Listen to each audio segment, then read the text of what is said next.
The teacher Haslick has been famous throughout the many domains of dread for reasons of their magical power and able to understand any magical thing that comes towards them.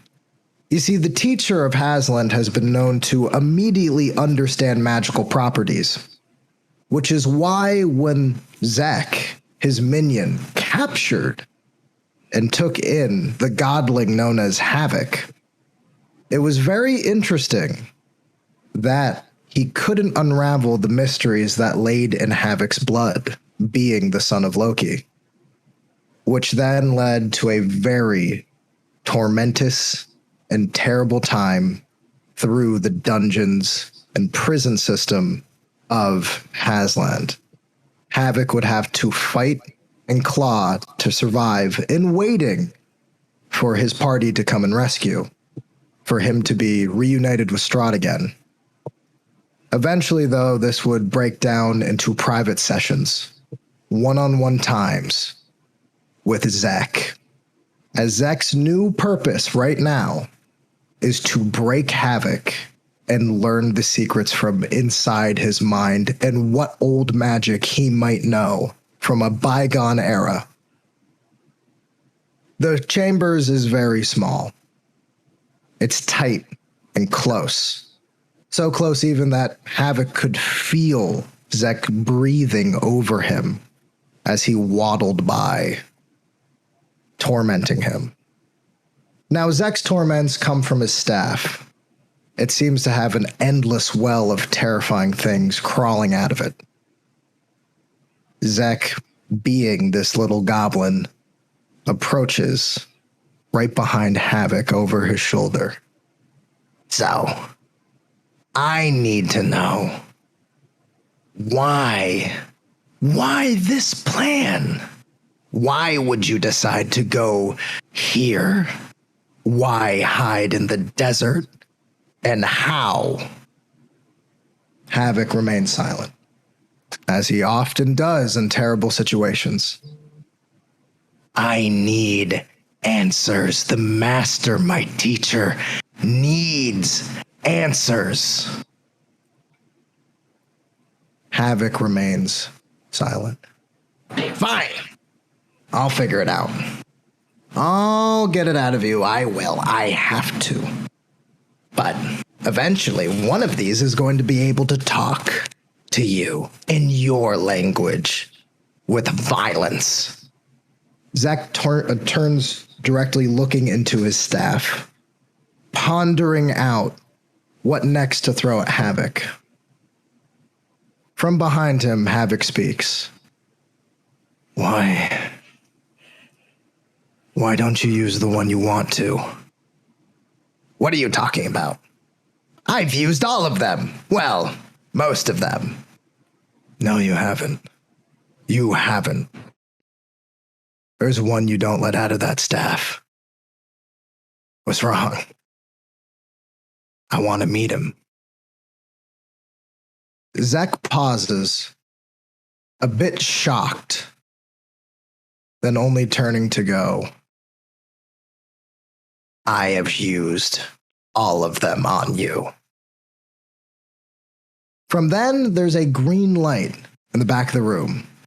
The dungeon wall's cold, as the green flame erupts as a sign for Zek to leave.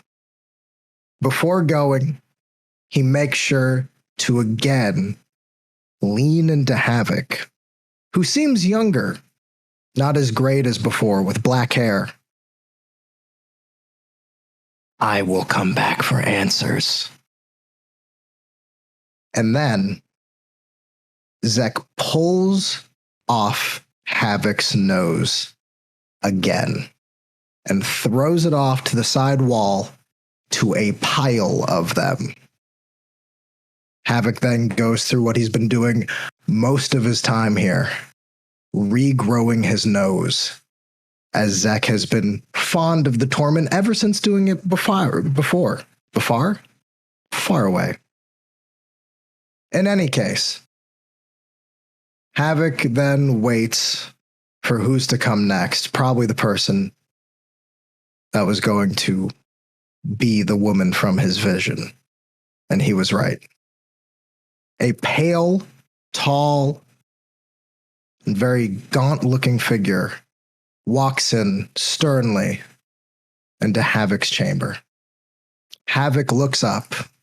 It is the woman from his visions. Hi, I'm Dr. Victra Mordenheim, and I'm here to fix you, and you're going to hunt down your boyfriend. Hello, ladies and gentlemen, boys and girls. Welcome to another episode of The Dark Dominion. Hello, my little pains and asses. That was a lot. Are you okay? Are we all okay? We're fine? Comparatively, I think we're doing well. I was okay, and then I heard about a pile of noses, and now I'm thinking about nose mimics. Why kind of? Say it. Oh, she hot. She hot. Why is she kind of hot, though? Yeah, we have a bit of a theme here at the Dark Dominion. I gotta ask, is that art by Zoo Doodles, by the way? Just as like a shout out to Zoo Doodles. I think I recognize the style.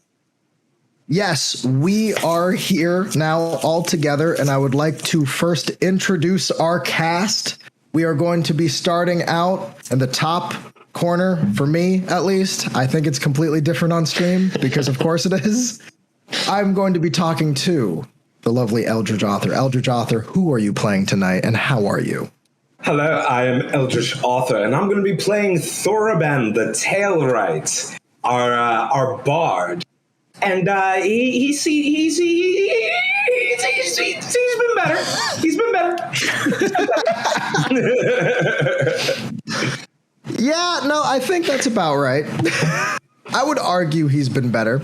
And we're going to jump to the next person who's also been better, Cointrick. Cointrick, how are you tonight? And who are you playing? No, I am playing. I am playing. Don't you start Alden. with me, bitch. Alden is currently trapped, though mostly because of what he's not willing to do. Other than that, he's above half health. He's feeling all right, and he's wondering where the rest of his team is. But he's about to make moves. Very nice. Jumping again now to, we might say, a new worthy storm god. Hi, Hythrall. How are you? And who are you playing tonight? I am playing Adara Morning Glory, the Worthy. Your friendly half-elf gunslinging cleric who wants to help you pray one bullet at a time. Oh. I mean, what says can't make that joke. Jumping again. That was terrible. That was so dark. Jumping again. Hi, Alaric. I fucking... What do you want? Hi. I'm doing great. Yeah, who doesn't want to be in a room with a bunch of skeletons, or a courtyard with a bunch of skeletons? A courtyard. It's fun. Right? Who are you playing? I am playing Cryptic, the Kobold Barbarian, to be precise. Can I just say publicly that you have made my life so hard with how you taught me to say the word kobold? Because I say kobold and you say kobold, and I say kobold because you said kobold because you were my first dungeon master, but apparently it's kobold and everyone's mad. Either or. I'm a kobold. I don't know what you're talking about.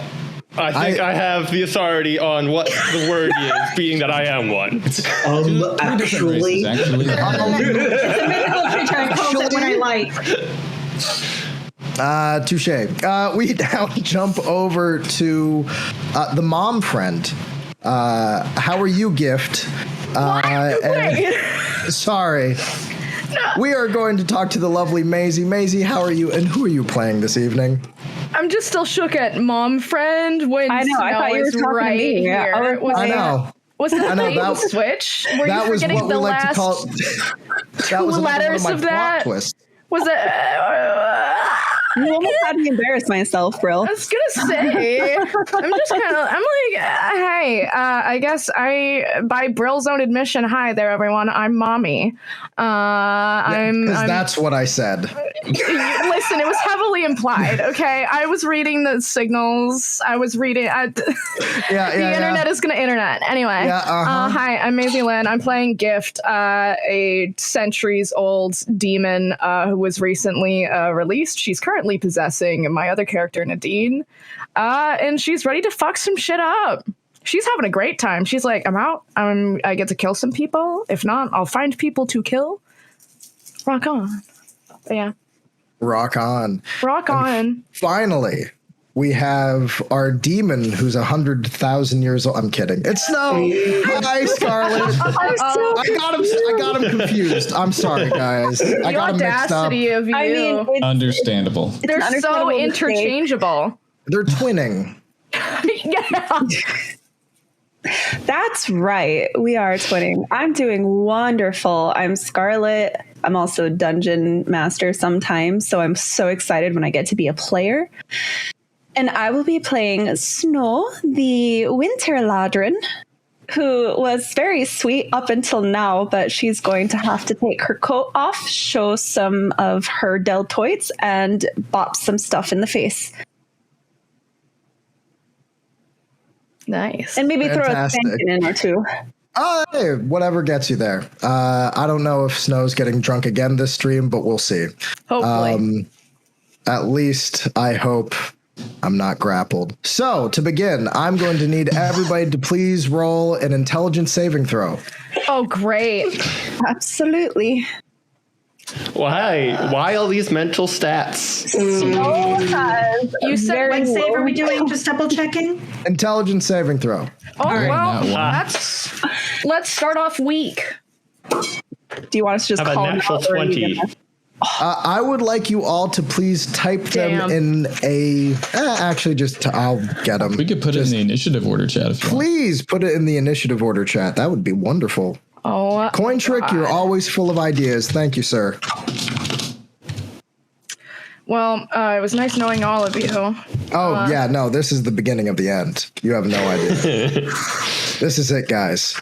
You're all doomed. It's Curse of Loki, motherfuckers. Anything can happen. Time for those deaths to start cranking in. Yeah, you know what? I have gone that once. Bye, I everyone. have gone too many sessions without murder. So I think it's about time. Just feel it. All right.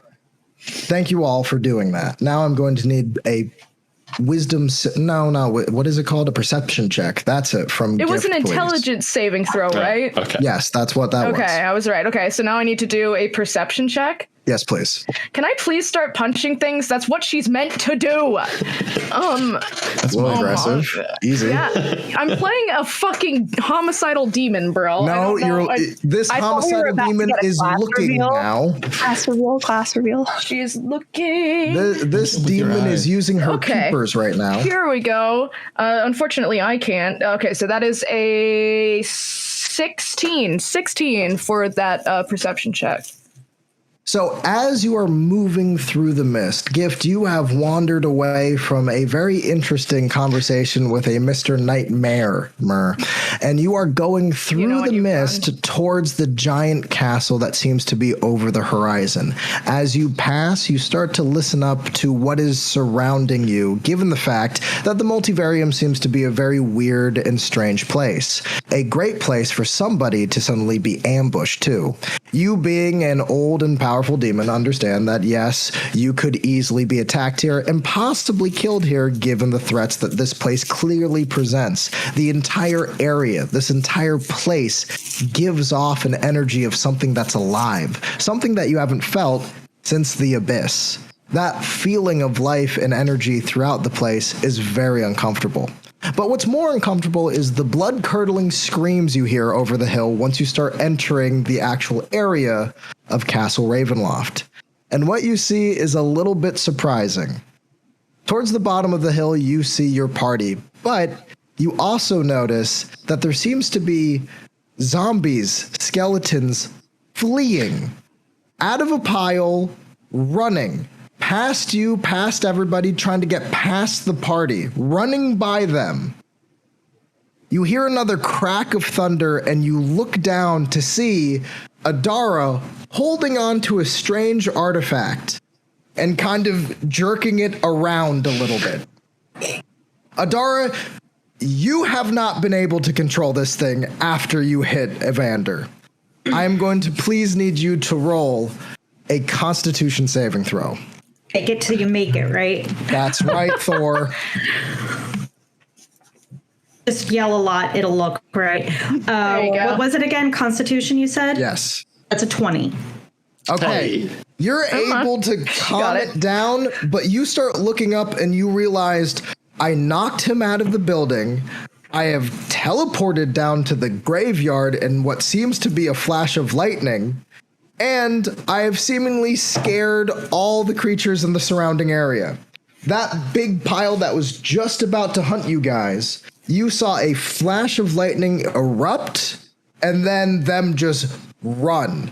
Vamoose, go. If you'd like to try to hit one of the zombies as they go by, you absolutely may. They don't seem to be bothered, though. They're all trying to get away from Adara. Can Gift try to take a swing at him?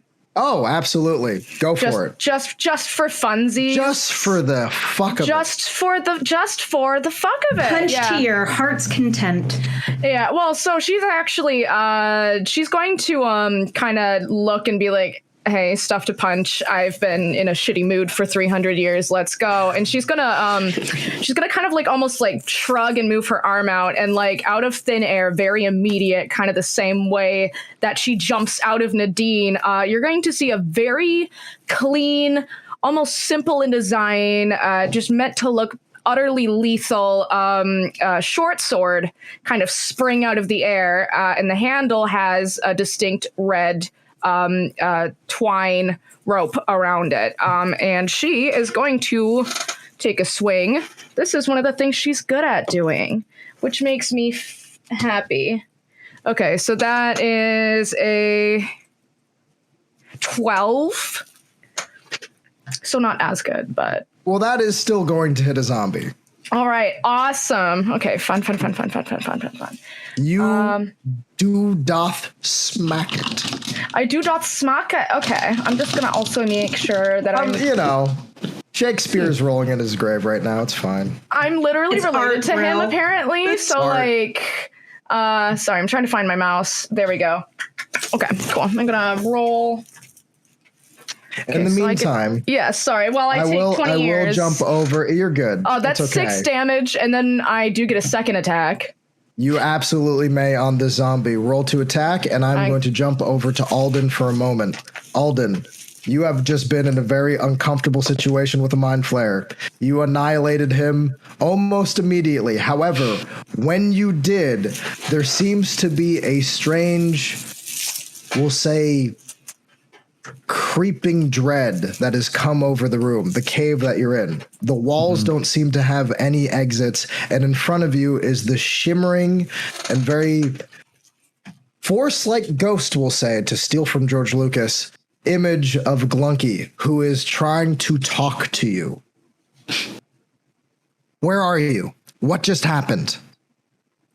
So Alden's going to use, I mentioned this before, he's using stillness of mind to make sure that he's not, basically so that he's in the right mindset and he can tell that what he's seeing is actually what's supposed to be there. Do you need me to roll, should I roll insight to make sure that that's Glunky, or am I just rolling I think you would be good for that. Okay. It would be a low save to begin with. We're fine. Two key points out the window, and so he knows that that's Glunky. He sits up on the slab that he's on, and just says, I don't know exactly where I am. Some kind of dungeon. There's no lighting or anything. There's an ooze and or a mind flayer, some sort of squid creature that I'd only read about before, tried to attack me, but he's no longer here. Alden, I need you to work with me. You are in a very bad place. I am going to need you to switch with me. Okay? You are going to be the tether for the people who are currently using the skyhook, and I will take over your body from here. Do you understand? Does that mean that you will inherit my curse if you're in my body? It means that your curse will pass with you. You will be in mine. Okay, and tell me what you need me to do. He's going to sit kind of cross-legged as much as he can with the chains on the slab. You're going to be the tether for your party moving forward. That means you are going to have to consistently keep your focus to make sure they don't go adrift in the multivarium. Do you understand me? Yeah. What up, dude? Sorry. Fine. I need you to think on your party and try to feel their energies through me. Okay? Say one thing about each of the party members that you are trying to focus in on to be there.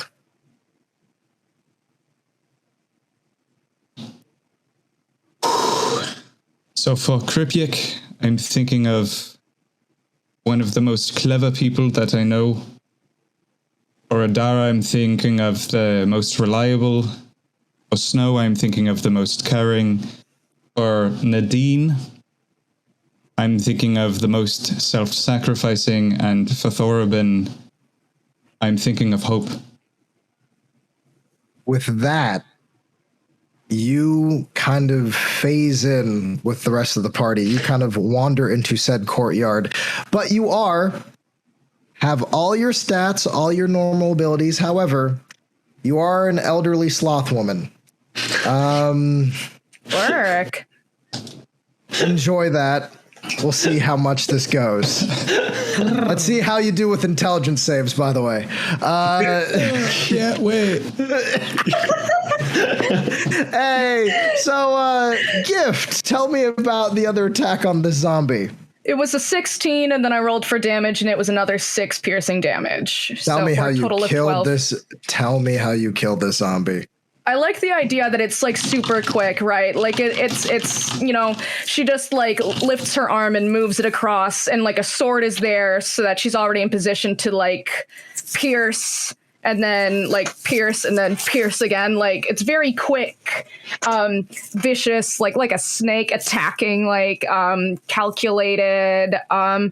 And you can tell she's having a good time. Kind of like the feeling of relief you get when you like, you know, crack your neck in the morning, or you know, you get that first sip of coffee. She does it. She watches him go down, and then she kind of just kicks the body away. And I think, is she somewhat near the rest of the group? Oh, you are now entering in the vicinity of the group. All of you see each other as you all from 30 feet kind of walk together into the center of this courtyard as zombies are still fleeing out of the way, knocking over tombstones, trying to get over the fence. Most of them are failing. You see one face plant, which was hilarious. But in any case, all of you are now in the looming presence of Castle Ravenloft, and all of you are in this graveyard, which is in the back end of the castle. So this would be after you get to the moat around the back end. So all of you are there. She's going to lock eyes on Adara, and her face that was previously like a is going to just go. And she's going to like shoot across the courtyard over to Adara, taking just these decisive steps, not even blinking, just focused on her. And Adara is busy looking at the hammer in her hand, so she does not notice. She's gonna walk over and she's gonna go, "Ew!" And she's going to walk over and she's gonna take a hand and put it around Adara's throat, if possible. If you want me to roll, I can. I would like you to roll that. You would like it? Would it be a strength check, I'm guessing? No, this would just roll. I'd imagine if you're just trying to touch her, this would just be an attack. Oh. The number you're trying to beat is 16. 16. Okay. Kripyuk is just going to lean back and watch the scary women fight. We're just going to find a nice, thick gravestone perched behind it. Does Snow see Gift doing this? Yes, all of you are right. Snow has never seen Gift before. Yep, that's gonna be a 24 to choke. You might grab me. I feel like Snow would immediately take her staff and scream, "Back, Demon!" and try to like bash her in the face. She would probably, if you want, I do love the visual of her choking it and she just catches it with her other hand. I mean, I have to roll an attack and I have to beat your. What's your? I will say, my AC, assuming that she put on her mage armor, which she just can do. Thorban, what are you up to? By the way? Her AC is going to be an 18, bestie. Okay. And I was like, well, I got a 48. No, I got a 27.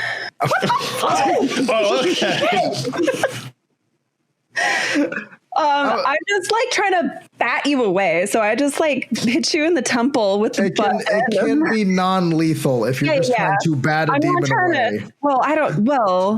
I don't think I would kill her in a single strike, but I don't know who this is. Is this before I reach Adara? No, you grab her throat. I was going to say her throat, and then just kind of like takes it. and I just scream, "Back, demon!" And she's just gonna keep her hand there. Just kind of takes it. They're fighting over me. I just want to see. I'm not saying it's lethal, but I just want to see how much damage it would have done, real quick. Just real quick. Okay, great. I was just like, I want to know if I take your head off. I just want to know. Just because I don't get to make attacks very often, and I haven't had a good run. All right.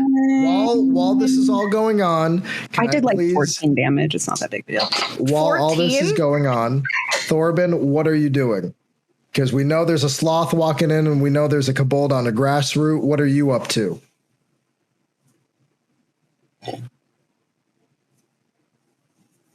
Oh God, Thorben's fucked. I forgot.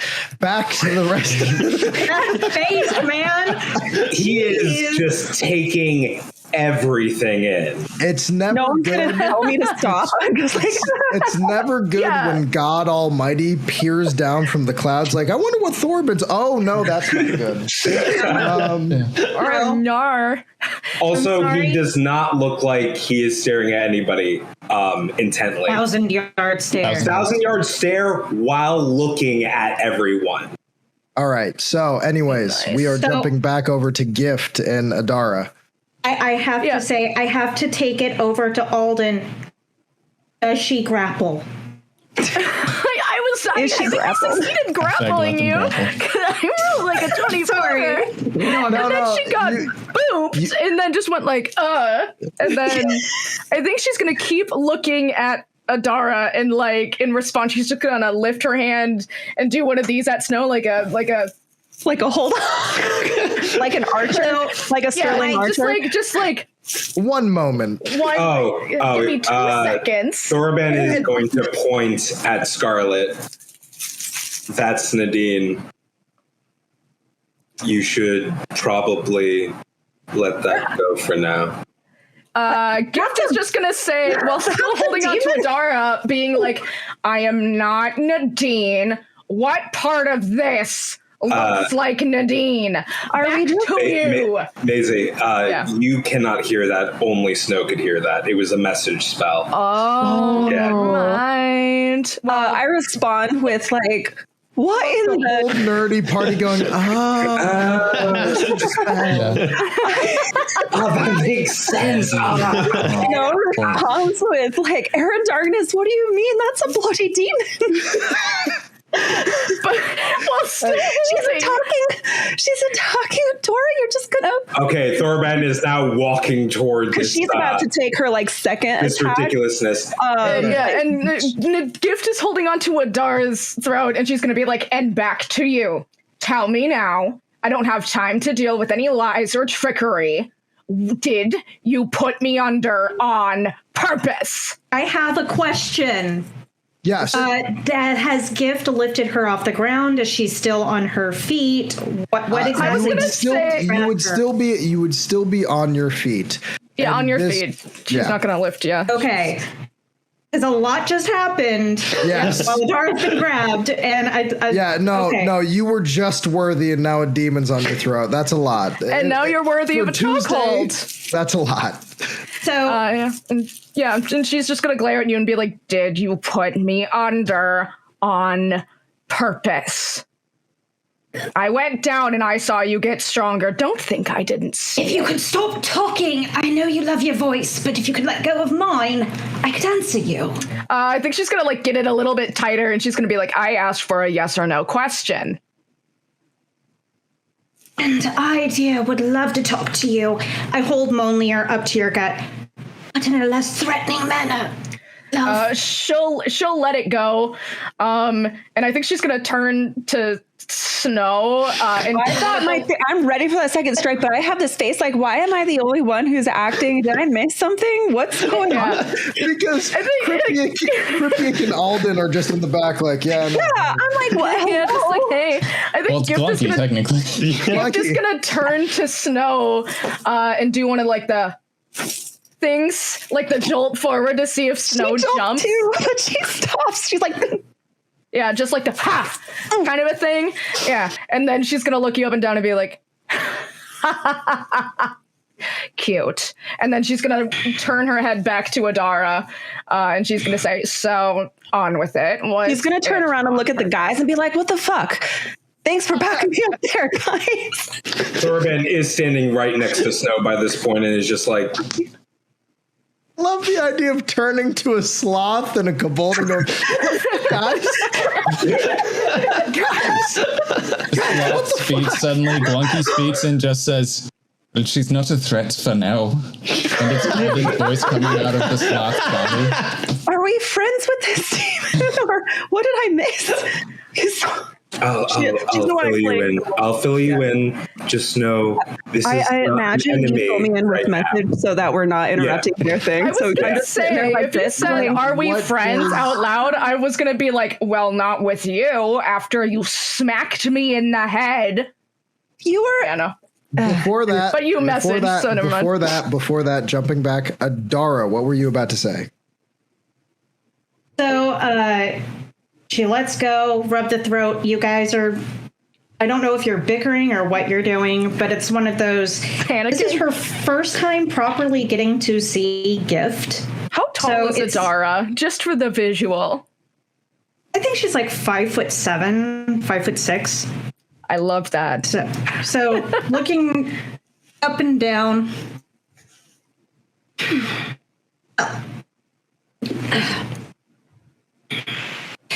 Now,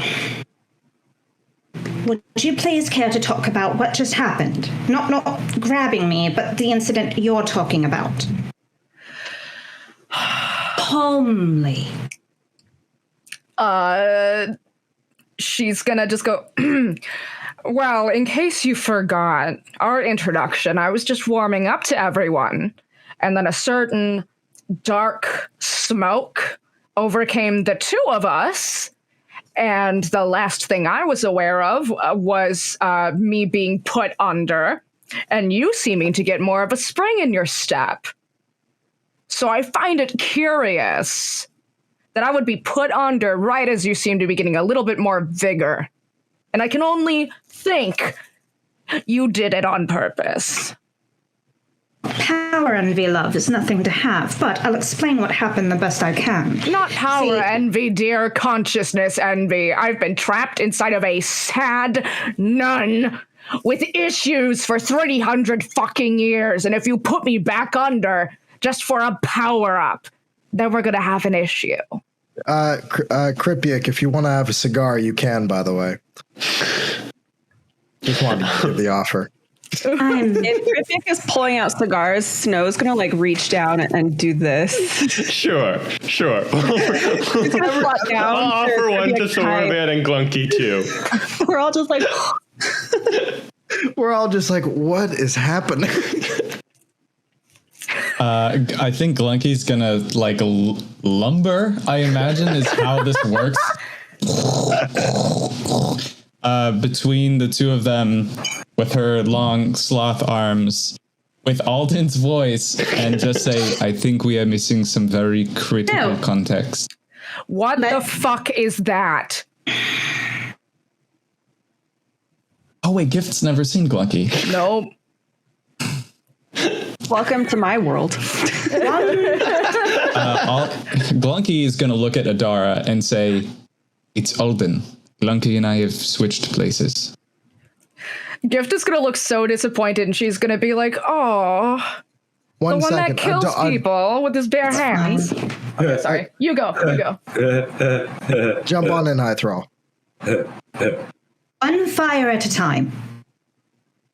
Glunky/Alden. Clunk Alden. Yeah, what's your name? I think it's be easier if you refer to me as Alden. No, not you. Not you. Oh. Her. Me? She's gonna look and she's gonna be like, oh, damn. So she didn't even introduce me. How rude. The name is Gift. All right, Gift. Listen, you're talking about that fight with the Northic, right? Indeed I am, unless you've seen me any other time. So, with that said, did you know anything about the land we were in? I'm guessing not, since you were angrily asleep this whole time.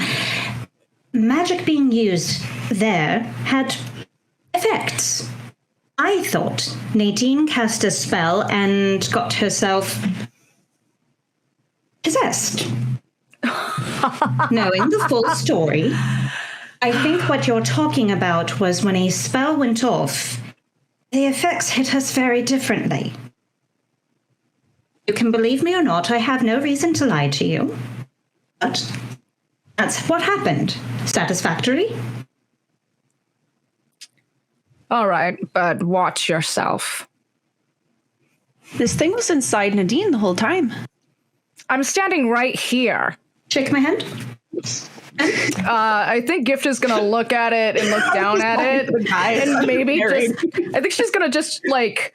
I think she's gonna see the hand, and she's just gonna be like, "No, we're fine." And then turn over to Snow, and she's gonna say, She grabs her own hand and shakes it down. Glunky like has like one sloth claw and goes to like. Snow is puffing vigorously, making like smoke circles in anxiety, but they're just like. I'm pretty sure the term is anxious Gandalfing. Yes. I turn around to everybody else. So, hello. We're all here. in a sense. If everyone's kind of close together, Alden's just briefly going to debrief them on how exactly he's acting as a tether in just that. Glunky and I have sort of switched minds. Don't worry, she does not have my curse. It's come with me.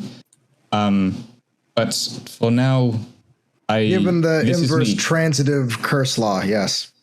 Yes. And every she's good DM done that knows to act as a tether to protect all of us and to get me here to help all of you. Wait, so you're telling me that you're the one with the dark curse who could kill things with his bare hands? That's you right now? Yeah. What? Oh, how disappointing. Could have used some fucking eye candy right around now, but no. Monkey is beautiful. She's not Gift's type. Just kind of raising her face like, oh, how dare you. I'll have you know, she quite gracefully. Flunky, you're lovely. But that being said, I have no idea where we are. Or how you all got here. I was in some kind of dungeon thing before I was here. Brill, because of the vision we had, do we know where we are? Me and... Yes, you two would know. Well, you would know. Nadine's under, yeah. Yes, Nadine is under, but you would know that this is Castle Ravenloft. This is also where the siege happened. You guys were debriefed on a lot of this last session just to recount thine memories, although Thorabin, you were out of it, which is the Multivarium took, after the siege of Ravenloft, took the castle. And that is where you all are kind of standing in, under at least. And you journeyed out here mainly due to the fact that it seems like we need to find Strahd still. We need to find the rest of our actual party.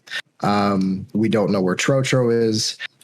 Brill, the space whale, is now small and also floating around Scxrlet or Snow, just kind of being an adorable little space whale. Can we say that Brill is floating through my smoke rings like a little flight? Yes, we can. Oh, that is so cute. Get that on merch. That is really cute. And so doesn't even notice. She's just making really big circles, and he's just. But that is the game. And the only other thing that you guys know is also that Evander may or may not have sinister intentions. And moreover, that the terrible, no good, very bad Dark Dominion is definitely aware of your whereabouts. Doing this is basically a big screaming sign for any wizard in the area going, hey, we're doing a skyhook incorrectly. Look at us.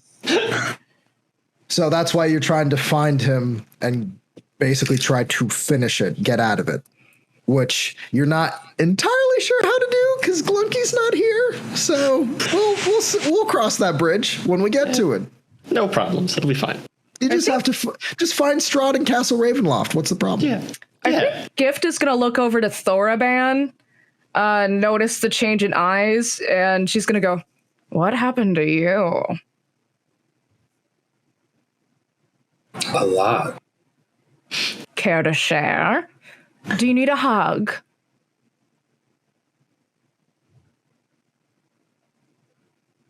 Yes. She's gonna walk over and hug him. The most awkward hug I've ever seen. No, it's not. It's fantastic. No, she's gonna hug, and she's gonna quietly say to you, Thoraban, she was gonna say, thanks for being one of the first humans to actually show me an ounce of kindness. Because if anybody doesn't recall, Thoraban did actually give Gift a buff in the battle. Aww, she has not forgotten, but she doesn't say it loud enough. How long have you not been in the Hells?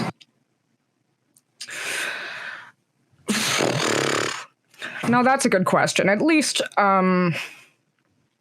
300 years if we're talking about the whole, me being inside of a nun thing. And then there was this stint that... It feels like 1,423. Give or take a few months. For you? No, for you. And how did you know that? I don't know. Interesting. Well, that's not a red flag. No, she's gonna be like, I like this one. He smells of death.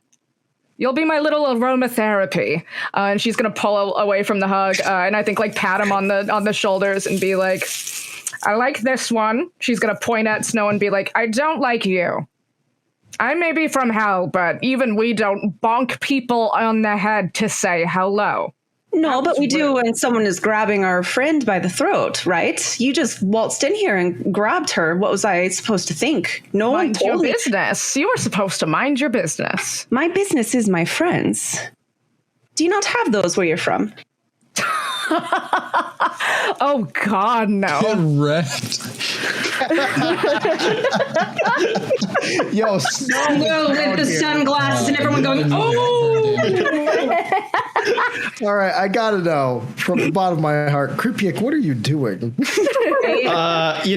There's a lot of things happening that don't really concern him, and that getting involved is just gonna make him worse. He's minding his business. You don't survive on being Kabul by starting trouble. You hang back, you smoke a cigar, maybe a doobie sometimes, and you relax. Take some tequila. That. Yeah, no. Yeah, all the Kabul ghosts are gone. He's trying to figure out if he was hallucinating that, or no one else seemed to notice them. It's fine. Just kill Strahd. What's the big deal? It'll be easy. He's chewing on that bone. He's famously killable. Yes. Yes. Famously so. How tall is Kripyak again? Is he like 3 feet tall? Yeah, like 3 foot at most. I feel like you're just like, oh my god. No, it's just he my is little. character. He is probably perched on a gravestone at about the same height as you. Nice. He's a little guy. Glunky would watch Gift go to embrace Thorben and then just like slowly look back at Snow, Adara, and Kripyak and try and like wave Kripyak over if he's not close enough already and just tell them like, so I have no bearings for where we are. I don't know what we're supposed to do next. Do you have a lead? No. We were chased out here, Thorben and I. Lots and lots of skeletons and zombies were coming through here, and they all skedaddled when Adara came here. But we were lost. We were looking for a way out. We thought this would be the way out. I was here catching up with some old friends, and then this lot showed up. Well, frankly, I don't have any fucking clue what's going on. I just got released a little while ago. I'm sorry. I just need to know. Everyone's okay with you, so I can be okay with it. But what happened to Nadine? Is she? You didn't. She's there. Oh, Sorry. now you're Okay. pretending to like Nadine. How adorable. She's fine. She's resting, which is something she desperately needs.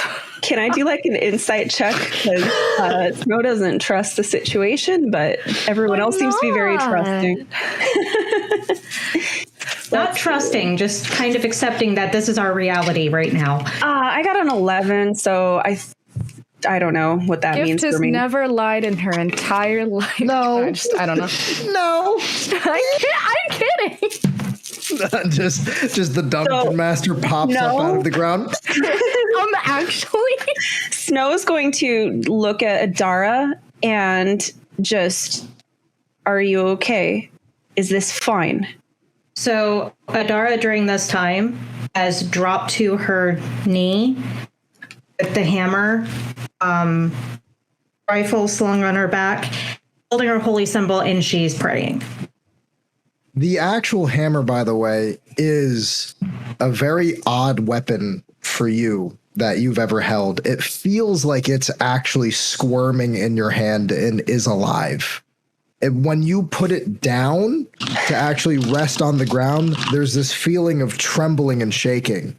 It's a constant thing that you seem to be holding back way too much power that just wants to, it feels like, jump around and do whatever it wants. It is restless, and it's very strange because it feels like you have all these possibilities with it, but you're not quite sure how to channel it or how to direct it. And it feels, I guess the best way is kind of sick. It doesn't feel purposeful, and that strange glob that you see on it, that weird beating heart that seems to be attributed to the actual hammer, that in and of itself feels, as the best way to put it to a cleric, ominous. It does not feel right. It does not feel like it should be there.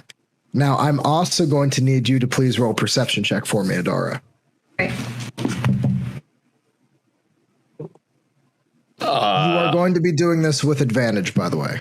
With advantage. Okay. Yes. I don't think I need it, but you never know. 22. Okay.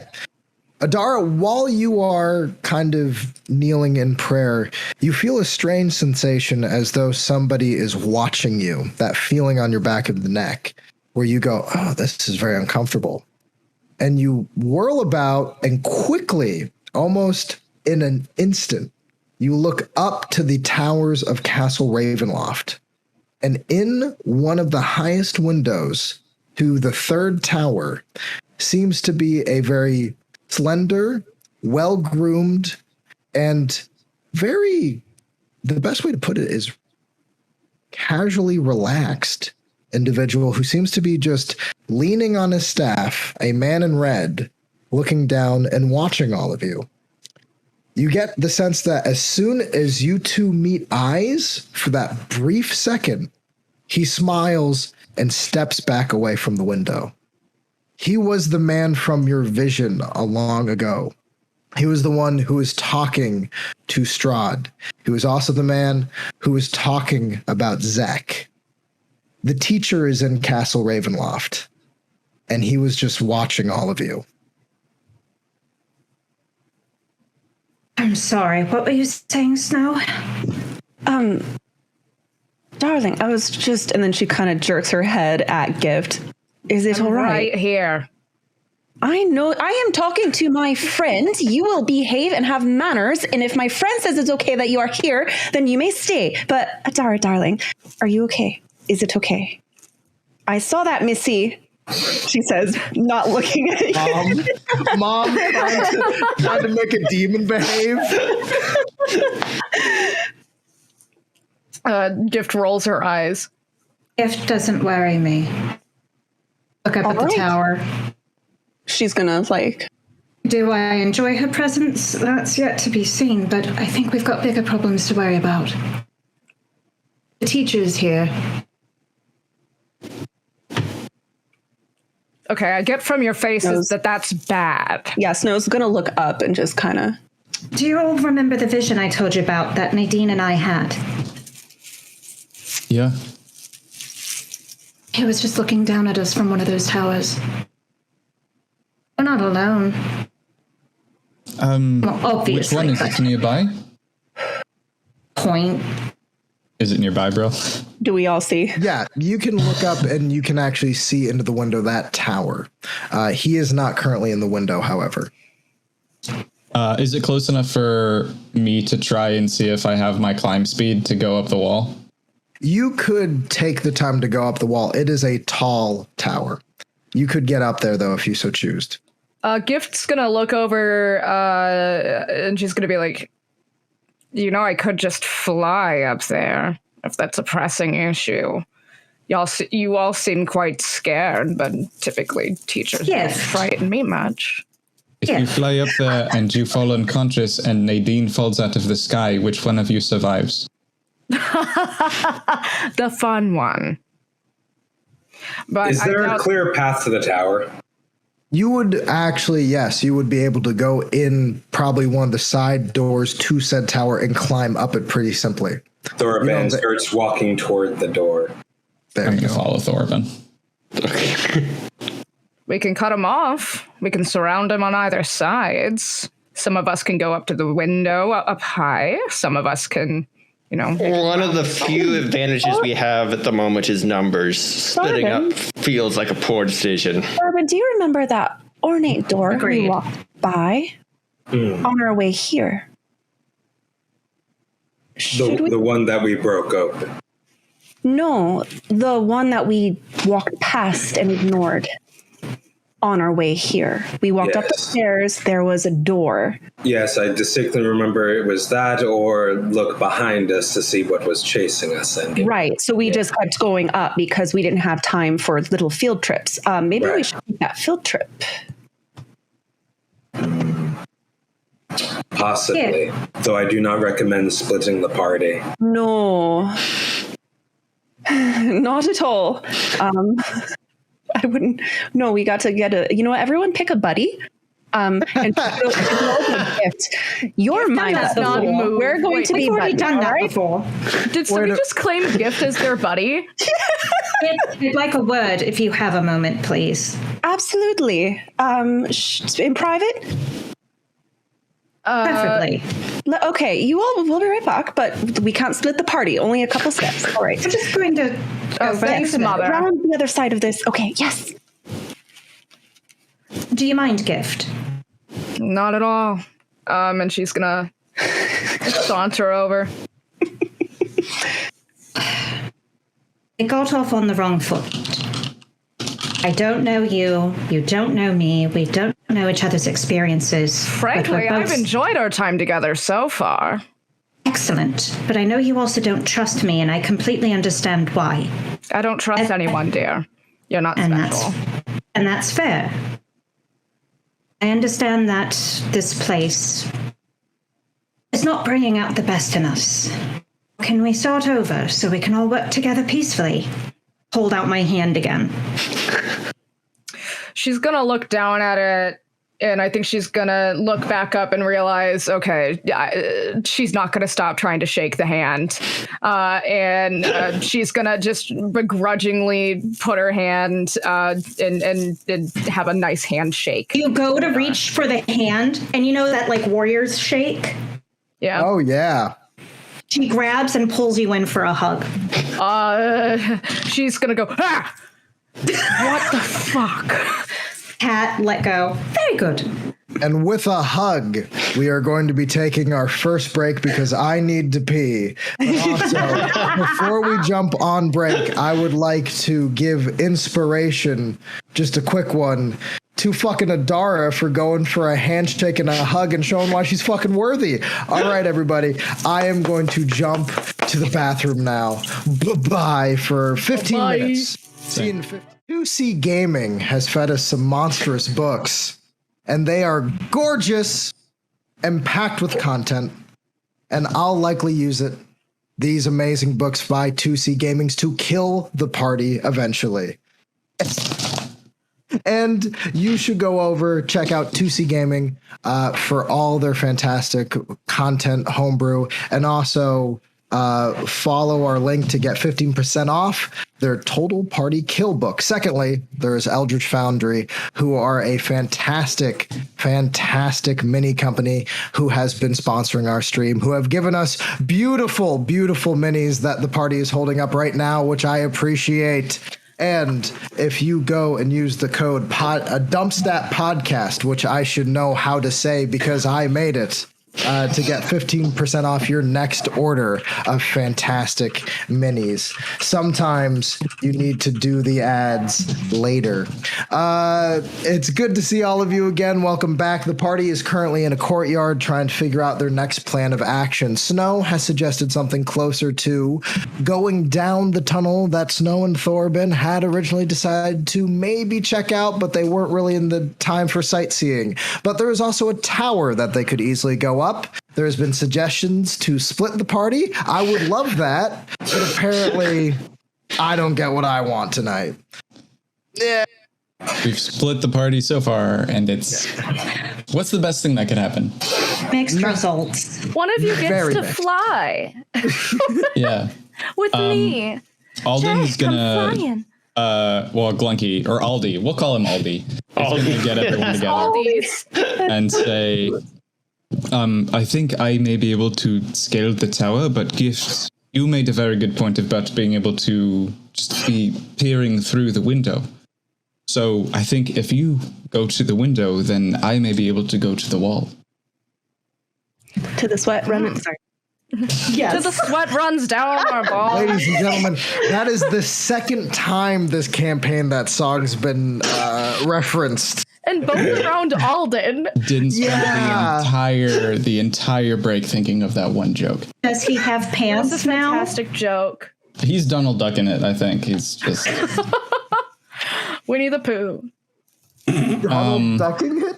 But what was... it's the Mickey Mouse Donald Duck. You either miss one half. Anyway, whatever. Not relevant. Moving on. I feel educated. Very important stuff here. So, what is the party intending to do? You have a tower, you have the possibility of scaling, climbing, flying, and of course you have the underground way into a very mysterious door area. Or you could go around the front and use the kind of front entrance to the castle if you so choose. Or we're just trying to find Strahd, right? Woods. So we can get out of this weird dream, whatever. right? I'll look at Alden like he's supposed to know the answer to that. He clocks it and he says, yeah, I think so. Or at least I feel like that's what Glunky wants. Right now, I saw the teacher up in that tower over there. Would this teacher know where Strahd is? Possibly. I mean, in the village. My apologies. Isn't the teacher looking for Strahd too? He was. Do we like the teacher? The teacher? No. I don't think so. Okay. Listen. They took our friend and they're possibly torturing him to find Strahd. Oh, that's true. Yeah. Well, then I vote we capture him and I make him talk. I think he's the lord of this entire realm. Fantastic. He still likely bleeds.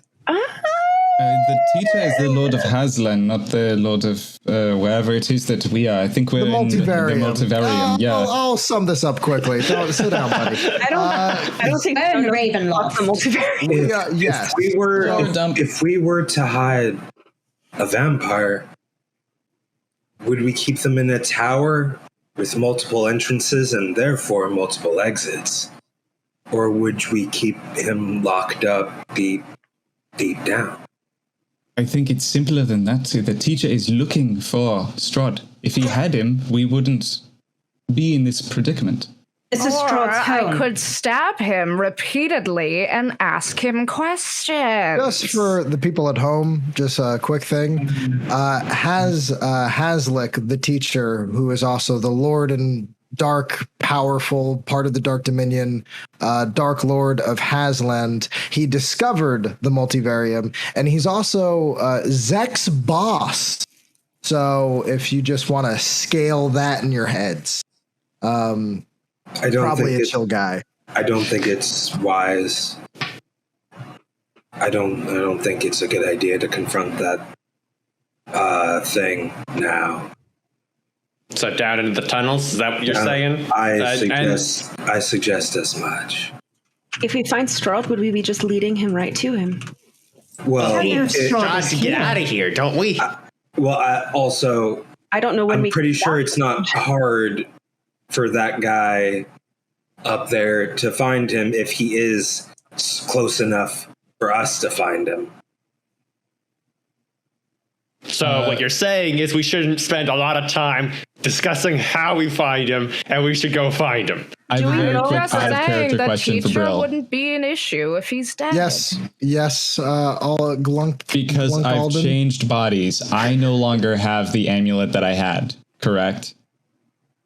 No, you do not have the amulet that you had. Okay, damn it. Does Glunky have anything Oh, would you like to see what's on Glunky's that I person? should know about? Yeah. Ooh, spill. Ooh, so, spill the tea. All right, Going so, through your own pockets. well, apparently no pants. Always you. What kind of outfit was Glunky's not Glunky wearing wearing pants. beforehand? Flesh pockets. Lots of pockets. So, digging through Glunky's pockets, Prison pockets. You are able to find probably a few strange items. It's mostly, weirdly enough, silverware, spoons and forks and a lot of knives. And you're kind of taking them out and going, why any of these things? And as you keep kind of going through, you notice that on the spoons and on the knives are names. Look at this stuff. Isn't it neat? What did you think, Sorry, continue. Now, Gift sang that. Yeah, there we go. Yep. Canon. Gift is canonically a theater kid, everyone. Yes, obviously. Obvi. But there is, as you go through, you're reading these names. Hitch. There's another one that says The Herald. And they seem to be all kind of scattered about with different kind of writing or fonts of each name, as though different people were the ones who actually wrote the name onto the spoons and the forks and the knives. Bit odd, I'll admit. And you also notice that there is a small map. When you kind of go up and unfold it, it looks like a very ugly and very poorly drawn kind of passageway, tunnel of some variety. You would probably have to take some time to actually sit down and figure out what this is trying to mean for any of you. You also notice that she has a brooch, a purple brooch that seems to be some kind of arcane thingamabob, but you would also have to spend the time to study what it could be. I'm going to try and put the brooch away and do my best to put all of the silverware back. If it felt like it was coming out of any specific place, like making sure that the things from the left pocket go back in the left pocket and whatever. But the map, I'm going to... I do love the idea that Gift is just staring at you this whole time while you're just looting your pockets with silverware. Just blank stare. She's gonna sit down and try and like pull the parchment map apart and wave everyone over, but specifically point to Snow and Adara and say, "Come here. I think this is a map. Does any of this look familiar to you?" DM, does any of it look familiar to me? Kneel down and look at it. Yeah.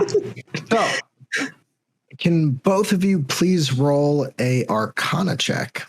Yeah. In theory. In theory. It might look familiar to anyone else too, because everyone can look at it. It's just those are the only two that I would point to. If you all want to take a look, it's an Arcana. I'm on perimeter lookout duty while people are not going to find Strahd. I'm a ranger. Does that help? Huh? I'm a ranger. Does that help? Looking in. I mean, I might as well try. 13. It's a hot 8. All right. So, Snow. guard duty. Never mind. Thorban, are you going to do an Arcana check or no? I did, but I rolled so low that Thorban's eyes just glaze over while I'm looking at it. Wait, was it a crit fail? No, I got a 5. Okay. I was about to say, you report your crit fails to me, sir.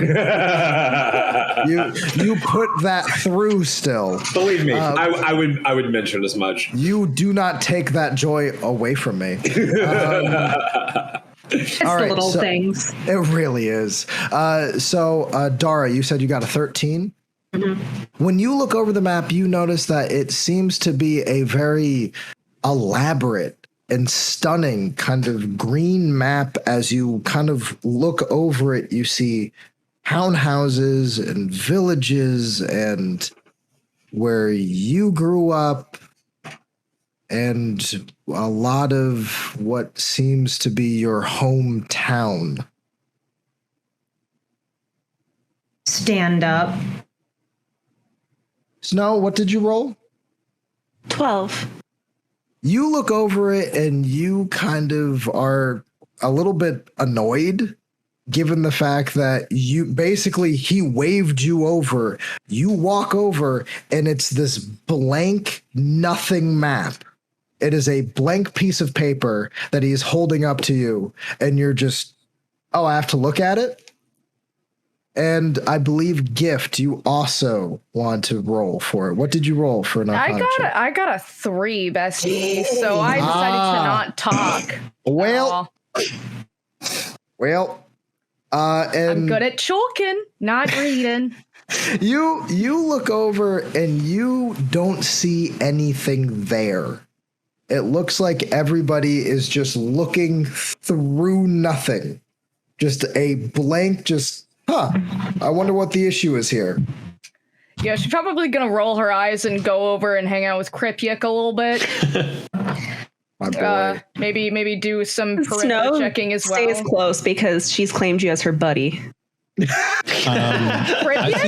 I think we would see the reaction from Adara, and then Aldi would just say, "Adara, does this mean anything to you?" Look at Should I roll for this too, just so that I know what I'm looking at? Huh? Should Alden or Aldi roll for this also, so that I know what I see?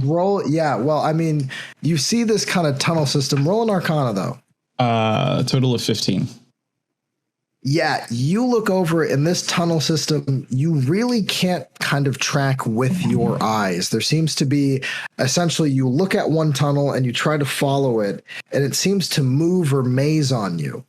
It's almost like the actual map itself is changing, but it's very torn up and very ragged looking. There's a cat, everybody. Wave at the cat. There's a cat. This is Mooney Mothman. Hi, honey. Thank you. Yes. Thank you. Waves in chat.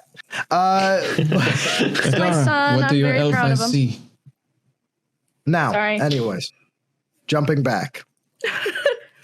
There's our pussy break, everyone. Yay. Yay, So- pussy break. In any case, Glunky, Adar, no, wait. No, that wouldn't work at all. For some reason, I was about to merge Glunky with Adara, and I was like, no, you're Alden.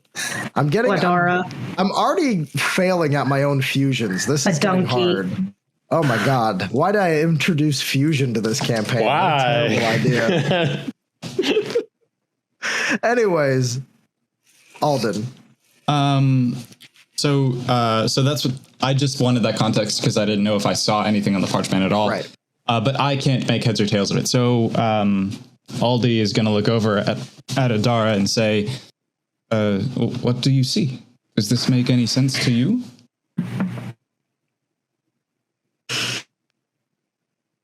Alden, what is it exactly you see on that map? It's hard to say. It's almost like a map that, but it's changing. There are no hard landmarks. I come from an island with ships and things, so I'm used to reading maps, and this is not like that. But It's what like is having it a roads map? change. What is it a map of? Is it a town? Is it landscape? What do you see? Looking at it, and this is a technicality because of the way that Brill described it. Looking at it, it's like I'm all technicalities with you, motherfucker. a map of the tunnels that Thorben had described earlier. I think you said something about a door that you had walked by, or Thorben and Snow had mentioned one. But the tunnels are moving. Snow, what is it you see on the map? Map? That's a blank piece of paper, love. What does everyone see on the map? I see my hometown. Anyone else? Your home. I don't want to look at your magic map. I think we've got pressing issues up in that tower, and every time we staring at a weird sloth map, it's just more time that we're going to regret later. What map even is this? You're all miming. Interesting. Glunky is going to roll the map up and hand it to Adara. Okay. I think you seem to be the one that sees the most in the map itself. I think... Can I roll an insight to see if I have like a heading on where we are on the map and where we need to go? Sure. Cool. Okay. Physical dice. I have a map. I have a map. Do. I have a map. That's a dirty 11. You don't. You're all losing your marbles. There's Yes. nothing there. What did you just say, Cointrick? That's an 11. All right, so you are trying to insight your way through the map, really kind of concentrating hard. And that seems to be the thing that helps you with the map. Because now that tunnel system that you were just describing, that weird thing, looks more like a laid out dungeon. You realize that you need to work with this thing, stare at this thing, and concentrate on it to get anything out of it. So you snatch it away from me before you actually give it to me. That's the way to go. You start to hand it and you go, wait. Or I'm like, Adara, hold the map for me.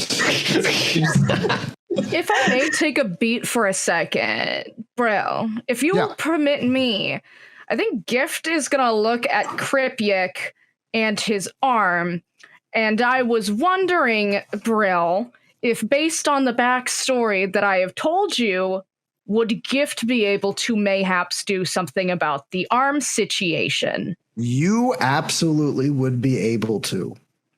Okay. I think Gift is gonna like glance at Kripyik's arm. She's gonna look it up and down, and she's gonna say, Is that bothering you? No, it's wonderful. I love having one arm in a deadly castle. I like your Best attitude. decision I've ever made. Well, you can either continue being an asshole with only one arm, or you can bring it over here and you can be an asshole with two. All right. Is there any sort of like deal thing that you're trying to set up here? Because I know like you got a reputation. None that you could pay back. Also, that's such a cruel, ridiculous stereotype.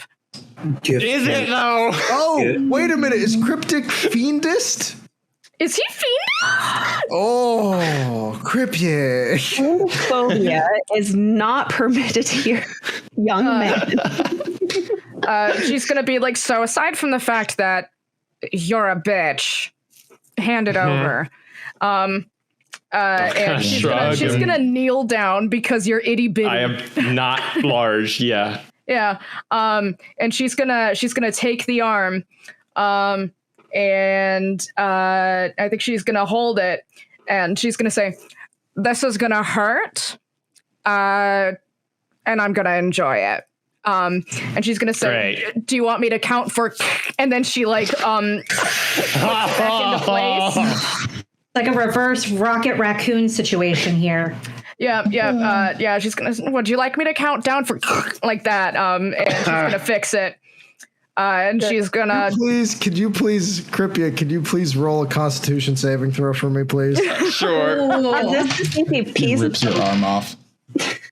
Just If for you don't moving down. take it, I'm going to take it. That's a natural one. Oh, okay. So here's what's going to happen. Crypia,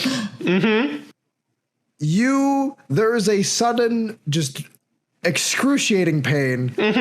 You immediately black out. Like you immediately, you immediately black out.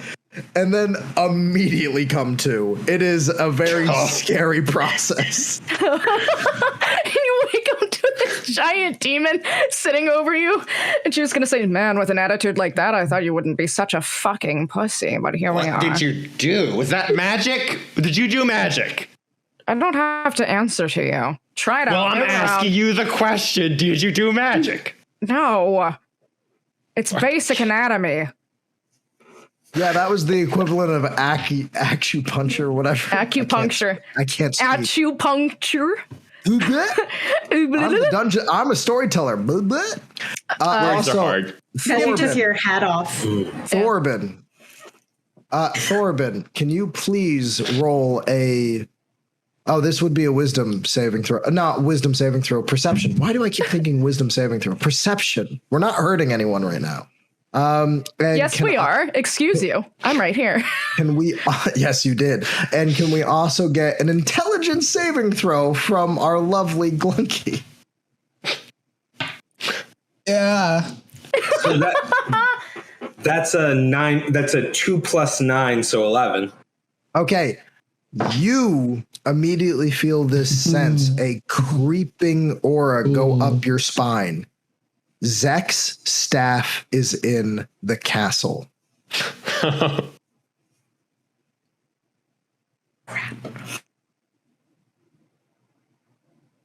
Gift is just trying to get Cryptic to try moving his arm to make sure that it's working properly. Alden's concentrating on the map as Adara, I guess, is holding it. Not up in the air like we're like looking at it on the table.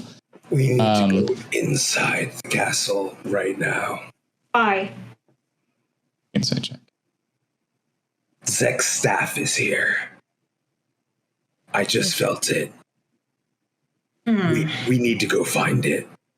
I rolled a total of 3 with a nat 2 on that intelligence saving throw. Total of 3, you say? Yeah. My boy. Okay.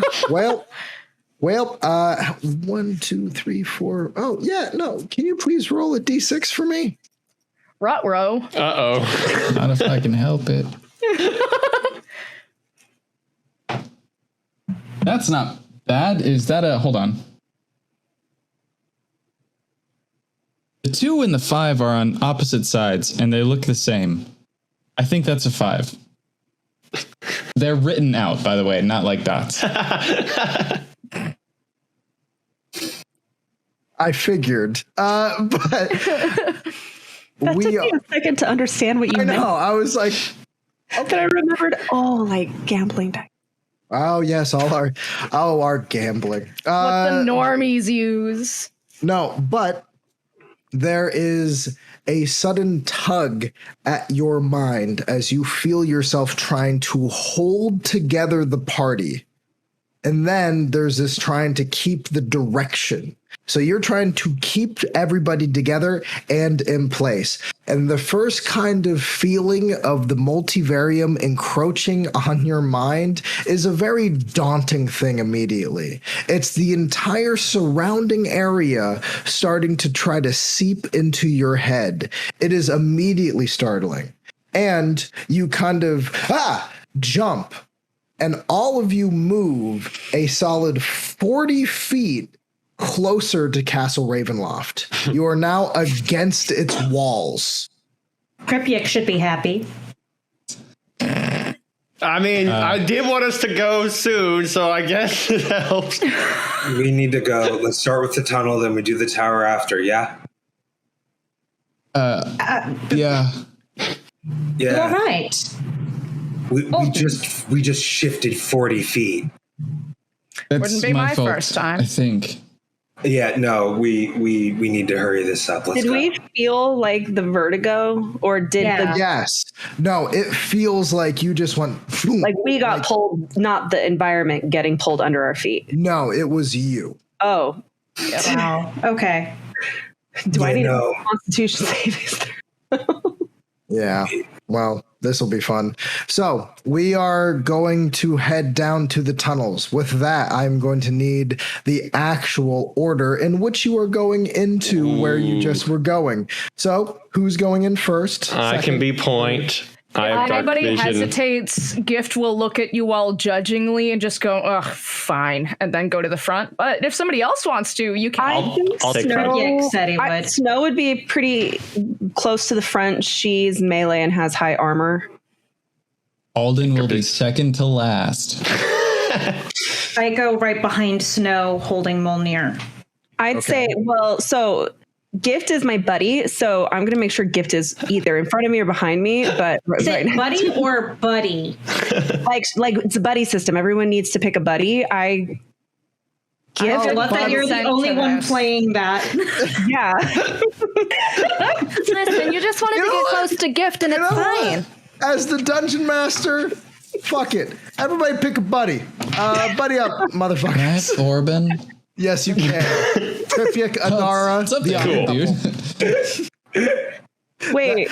We were the last kids picked for dodgeball. Wait, if Kripyik and It Adara happens to together, kobolds a lot. who are you going in the front or are you going in the He's back? got both arms now, So, right? It is canon. Okay, so if all the big fightery people want to go in the front, then I am also happy to go be rear guard, because I will notice that we were leaving our bard and our sloth in the back as all the fighters go forward. So I'll pull rear guard if that's Okay. In that case, I am just going to jump in and say what the order is, because that was amazing.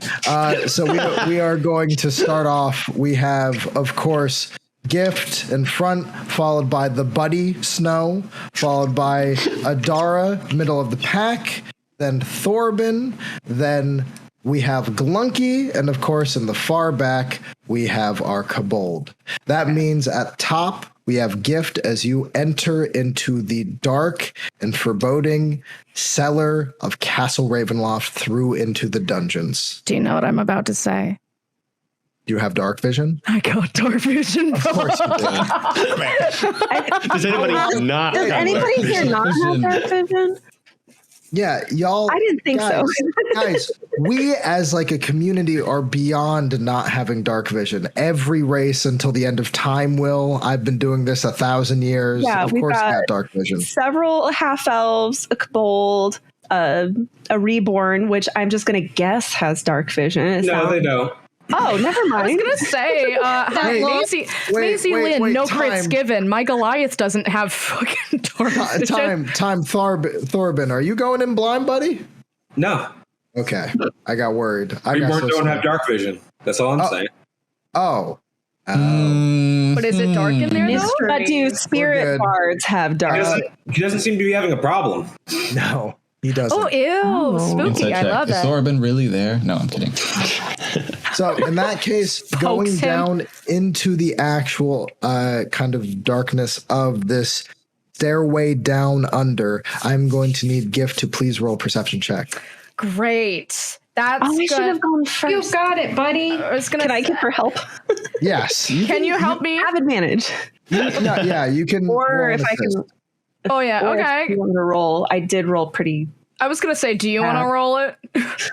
I mean, I can roll it, but it's gonna Go be ahead bad. and roll it. I'll give you advantage. Like you don't get from what I've It'll seen, be Snow fine. doesn't roll anything Only lower good than a things are 25 down when in it the comes to tunnels of perception. Castle Ravenloft. Well, I have a plus 11 to perception. Yeah, Jesus Christ. Okay, so we have the first one is a 9 for perception. Lovely. And then the second one is a 14 for perception for your girl.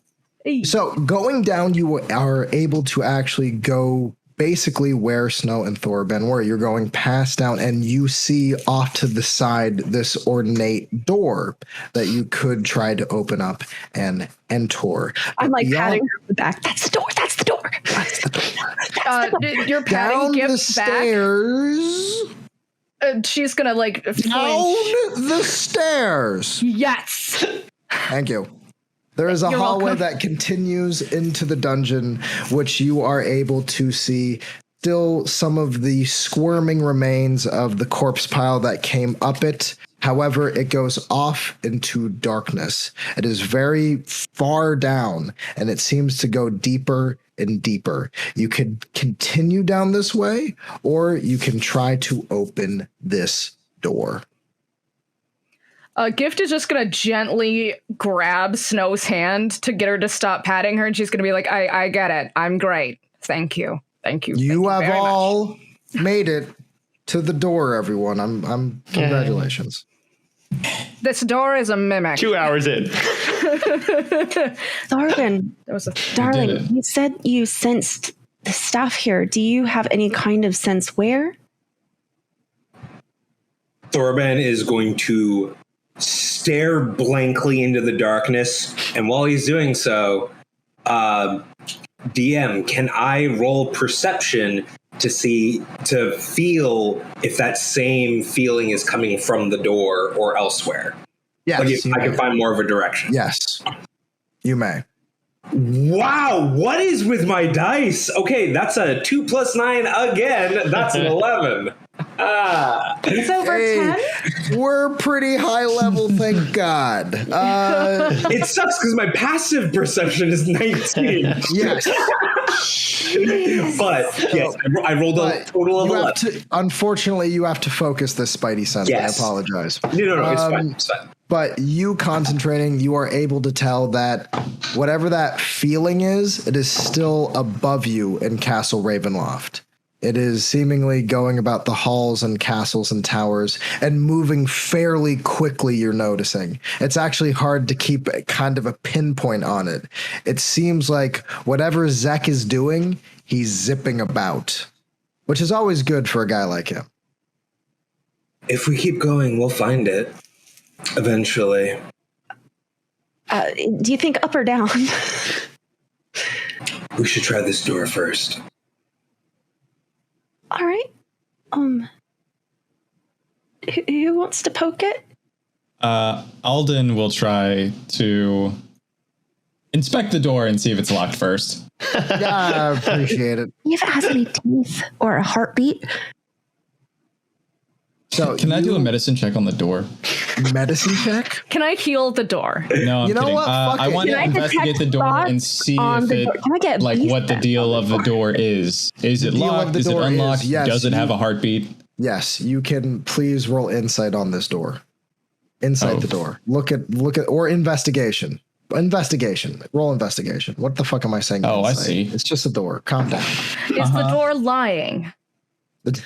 Do we trust That is going to be The door is actually a hot hatch. whopping total One of of these. 7 on insight. So I'm going to try and unlock the door.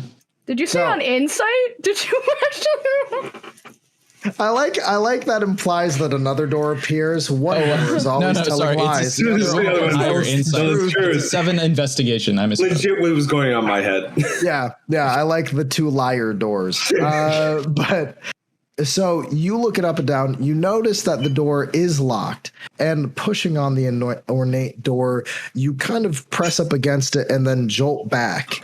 As on the actual door, it seems like there's this weird little slit that kind of emerges, and you look in it, and it slowly opens up into a black nothingness. Above it, it says, "Flesh to enter, flesh to return." Arben, you're sure this is the right door to use? Yeah? No. No, but we have to go in some direction in order to get to the staff. Is it magic darkness behind the door? Yes.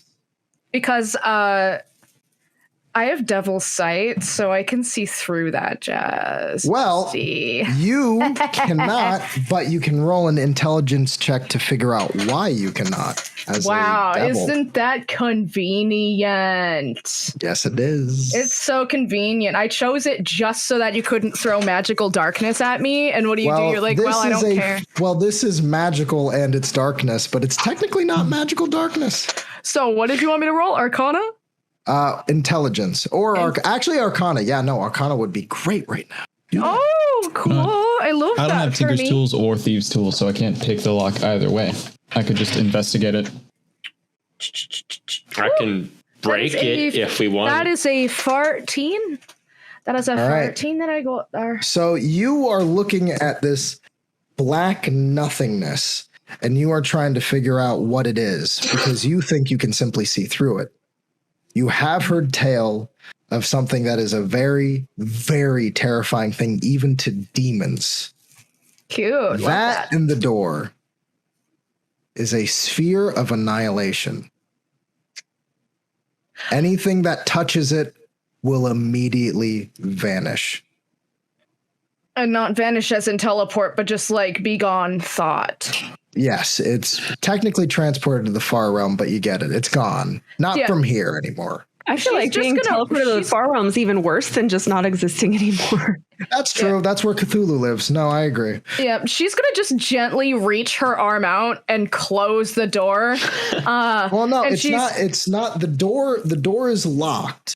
There is a little gap opening. Probably big enough for a hand to slip in. Who knows? Well, she's just going to reach out and gently just put her hand on the little glunky claw and be like, we're going to keep going the other way. We don't want to go in that if we pay the toll, that will open the way? I feel like that was a nasty trick. The toll, it's not worth it. It's not worth it. Listen, you don't have to like me. Gift, what is beyond that door? Well, basically, you go in and you get to meet Cthulhu. Well, Cthulhu. Again, I do want to reiterate. What was the name of the spell again? It is a sphere of annihilation. It is. Oh yeah, she says that instead of Cthulhu. It is this big, and if you basically the toll seems to be sticking some kind of body part into this small sphere of annihilation.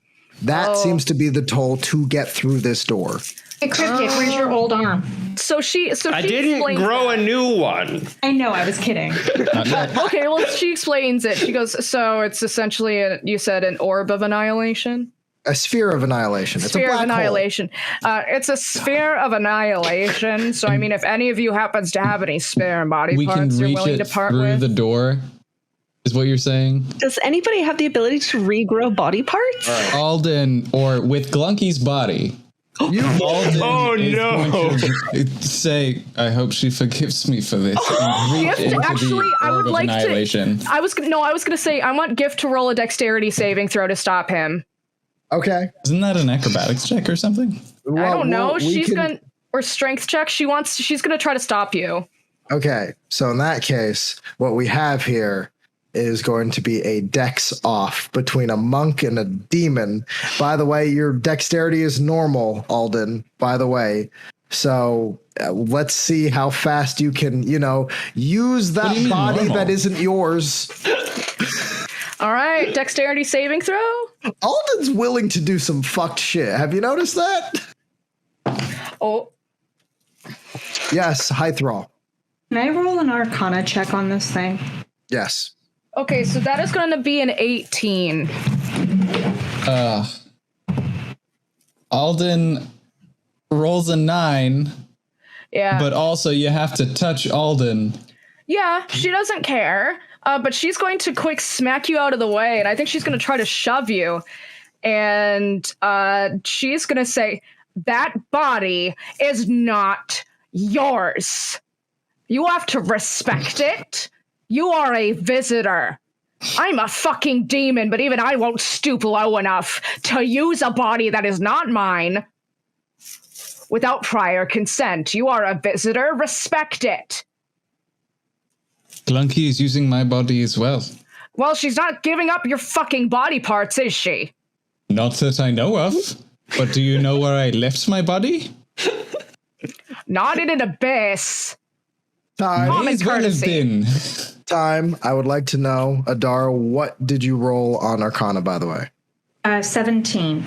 So you know that, yes, this would definitely be the toll to get through the door, to stick your hand into the sphere of annihilation or something else to actually, you imagine, to open the door, to get whatever is beyond this. And you would also reckon anybody who's willing to have annihilate a person's piece of flesh to get in here, Locke, is probably going to be a little bit unhinged about what they're keeping on the other side. It could be very important, something. And it's also flesh to return. So you imagine that it's something you have to sacrifice to go in the door, and then to get out of the door or to essentially leave, it would probably be the same process. I'm just saying, if we find the teacher, we can just throw the teacher in there. The teacher's probably on the other side of that door. Question.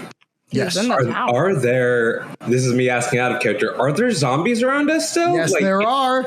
Ding, ding, ding. I'm so proud of somebody. So Thorben, while they're all discussing this, he's looking over. Hi, friend. I look at Thorben knowingly.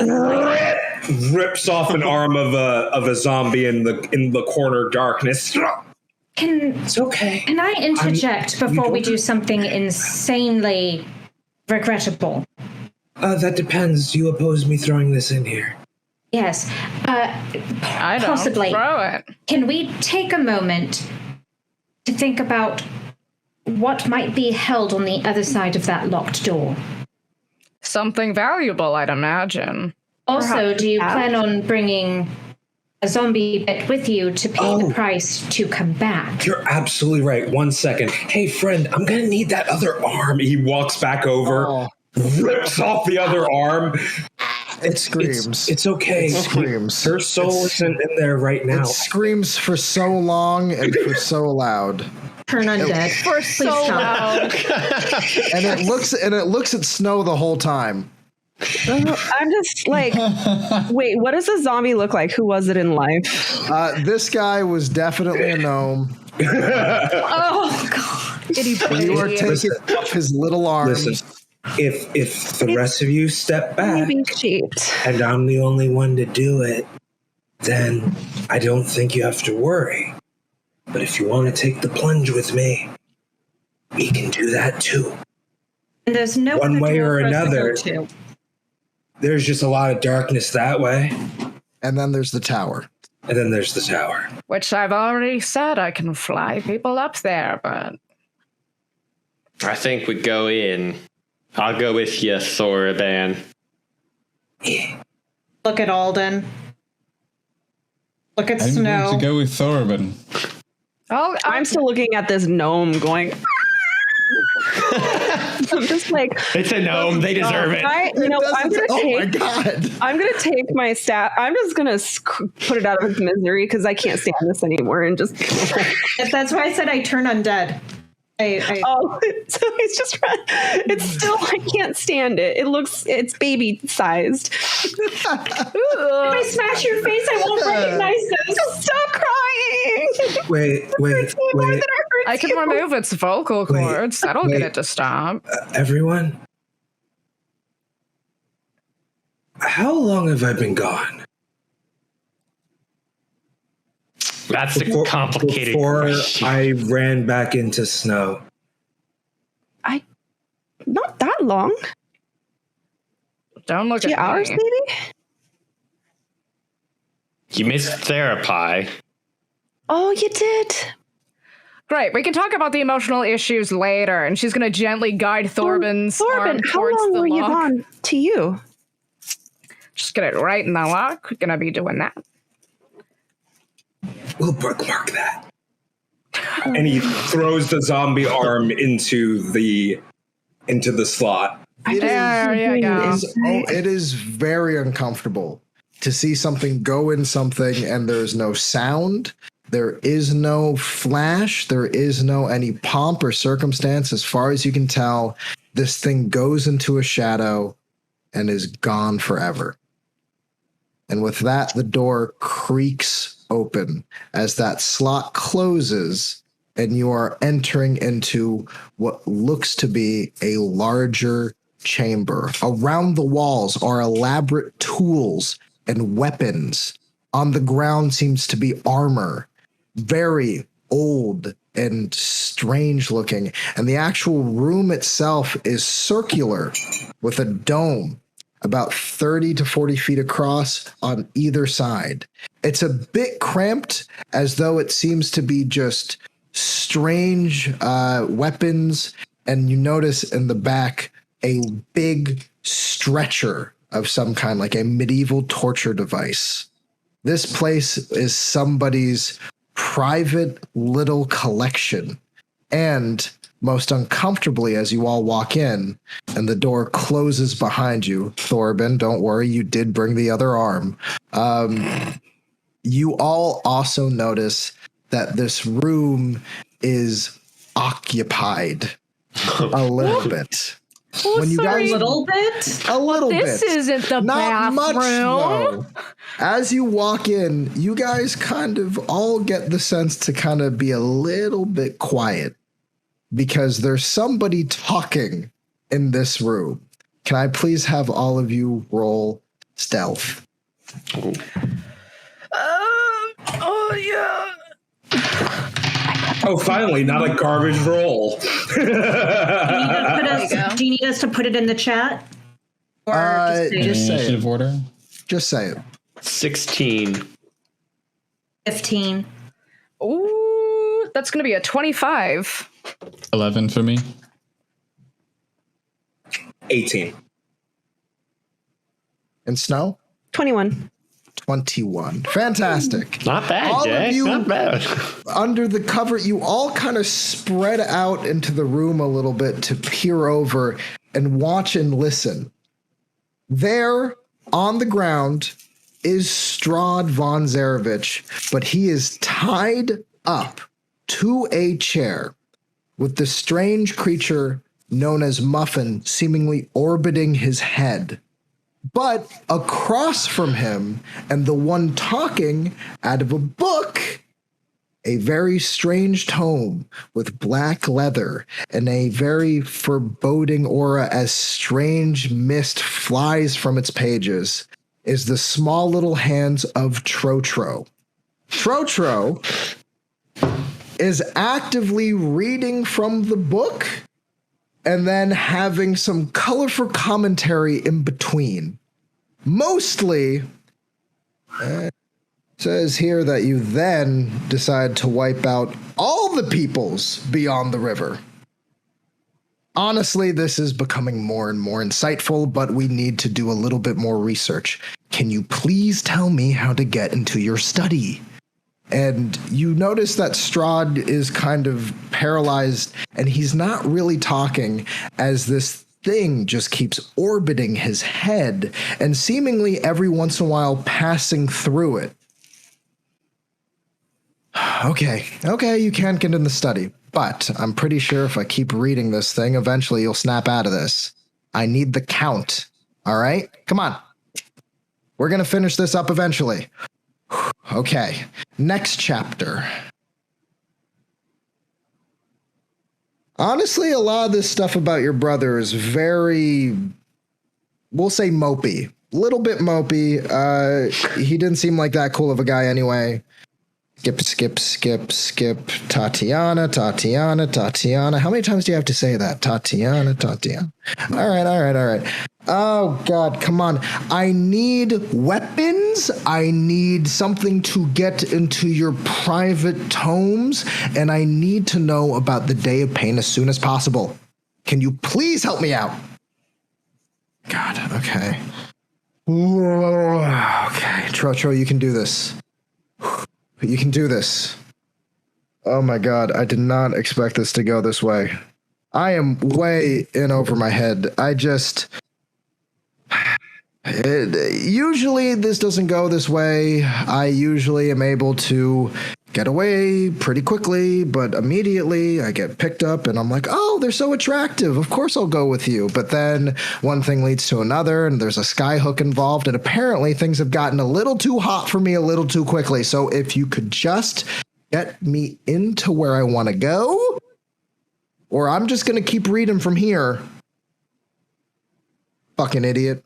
Tro continues to berate, read, and then berate Strahd some more. Strahd seems he's tied up and out of it. You also notice that Strahd looks much younger.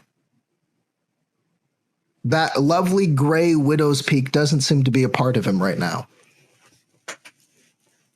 I imagine all of you, by the way, are like looking at each other while this is happening. Like, So, if I may, party, I'm Maisie Lynn. Hi. Would not do this, but Gift would likely lunge forward to try to grab the goddamn monkey. Yes, Hythrall, you had your hand up. What's up? Yes. The rest of the group would notice that the further this went, Dara slowly lifting her rifle and aiming. So we're all in agreement that we jumped the monkey. So real quick. Yes, Thorben. I'm assuming like Thorben would notice everybody getting ready. He would. I like to think that all of you know to surround him quietly. So Thorben is going to tap on Gift.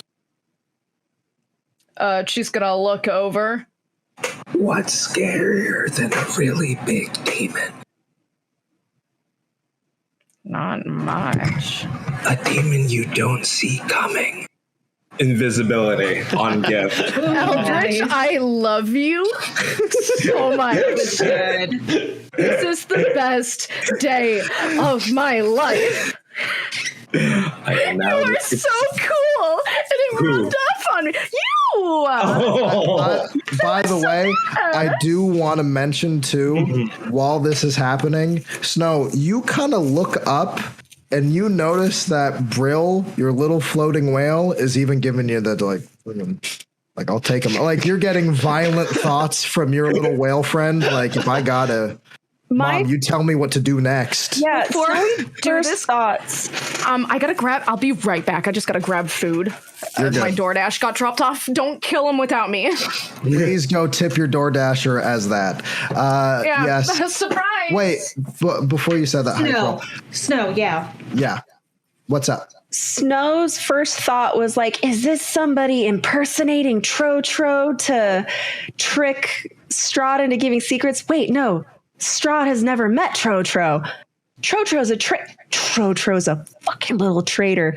And now we're like, oh yeah, everybody's just like, we're gonna kill this fucking monkey. I just want to take a second, unless you do another surprise. I feel vindicated. Yes. Just saying. So do I. I threw Tro through a window. You did do that. Oh yeah. I said from the get-go, maybe we should stop and think about this. And it was, no, we're bringing the monkey. And I'm like, ah. Because you know what? He's an adorable monkey. It's a hard thing to sway. Only Hashtag violent whale thoughts. So, how about this? How about just because I also am getting a quick call, we're going to do a 10-minute break. The party is going to discuss amongst themselves how they are going to attack Trotro, and then we are going to, we're going to have our moment with Trotro. So we're going to do 10 minutes quickly. Okay, guys? We'll see you in a moment. Oh, fuck. Okay, hi. The room becomes cold, frigid, as the air becomes a strange and terrible mist erupting from people's mouths as time slows to a stop. Snow, you look about the area. Your party is all ready to pounce, about to attack this strange character known as Trotro, as he is in the middle of reading a book. Although it's almost like a coat of frost has fallen over the room that is enclosed by the door and has basically dusted the items, the armors, and it's become a quiet, snowy little room. You look to your left. You feel this sudden kind of twist in your body as though you are moving mentally faster than your body can. And it's very unsettling. As out from behind one of the armors stands a tall, about closing in on 7 feet creature. One who looks of wood and that you immediately recognize as an ent, a tree ent. One who kind of walks out from behind the shadows, who was also clearly not there beforehand. Absolutely, a big tree in the room.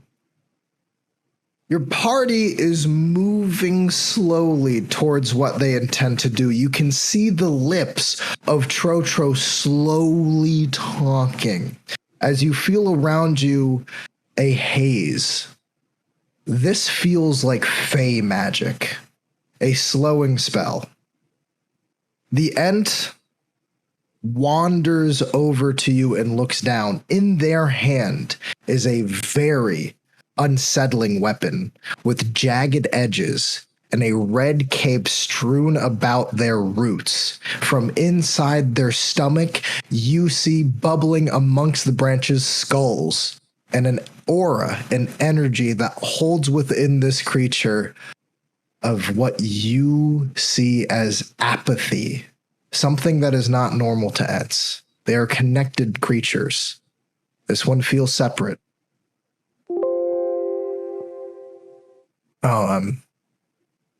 Pardon me.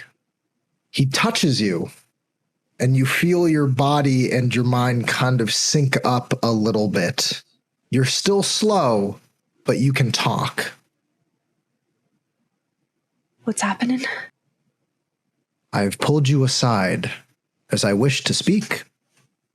He walks over and kind of sits down.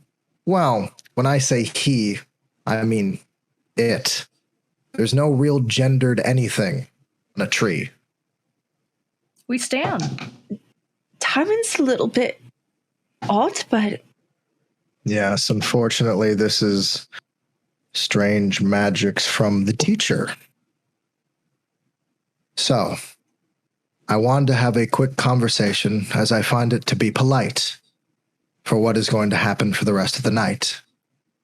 Snow, I have no doubt that you realize that above you right now, members of the Dark Dominion are looking for where you all are with, and the Ent points with his weapon to Strahd. They are looking for a founding member of the Dark Dominion.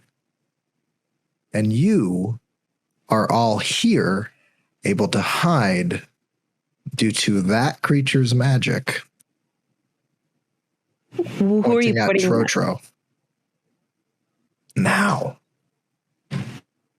I will let you handle this however you like, because my concern is not with your party, for the Dominion has not hired me for your party. You may ask questions, but my intention is simple. I am one of the Shapers. You've met our leader, Zach. I specialize in hunting and killing those who use natural magics, the druidic arts. They call me Ent. They call me Tree. They call me Druid Slayer, whatever you prefer. By the end of the night, you and I will finish a fight, or I will hunt you down and kill you, as you are seen as a threat to the Dominion. If you tell any of your party members about what is going to happen later tonight, they join the hunt, and I will kill them too. You may ask me any questions you like before our game begins. You said they can't see us, they can't find us. For now. How do you see me? Well, that's very different. You and I give off quite a different energy from other beings. It's the Feywild. We're on a different frequency. Thought I was severed from that. Doesn't matter. You said Trotro's keeping them from finding us. Trotro is the one who put the spell on the door to begin with. Trotro is the one who has been hiding from the rest of the multivarium. Trotro has successfully brought Strahd here under Castle Ravenloft and has successfully hidden him from the likes of Haslick and Zach. Now, I won't tell them where you are because my concern is only in killing you. Trotro's not one of you. No. Does Trotro mean to kill Strahd? Trotro intends to probably go towards his own ends, which that I do not know. A third party in our little game of shadows. You said if I don't tell the others, you leave them alone. That's true. And you and I will settle it later tonight as nature intended. Predator and prey. Are you sent by her? And when I say that, I'm referring to the Queen of Air and Darkness. Oh. No. I have not been sent by them. You see, and this ent stands at their full height. No. I work with Haslick, because Haslick has promised me something. I do enjoy the work that I do for him. It is my duty, my honor, to take away the flesh bags that think they can speak for nature.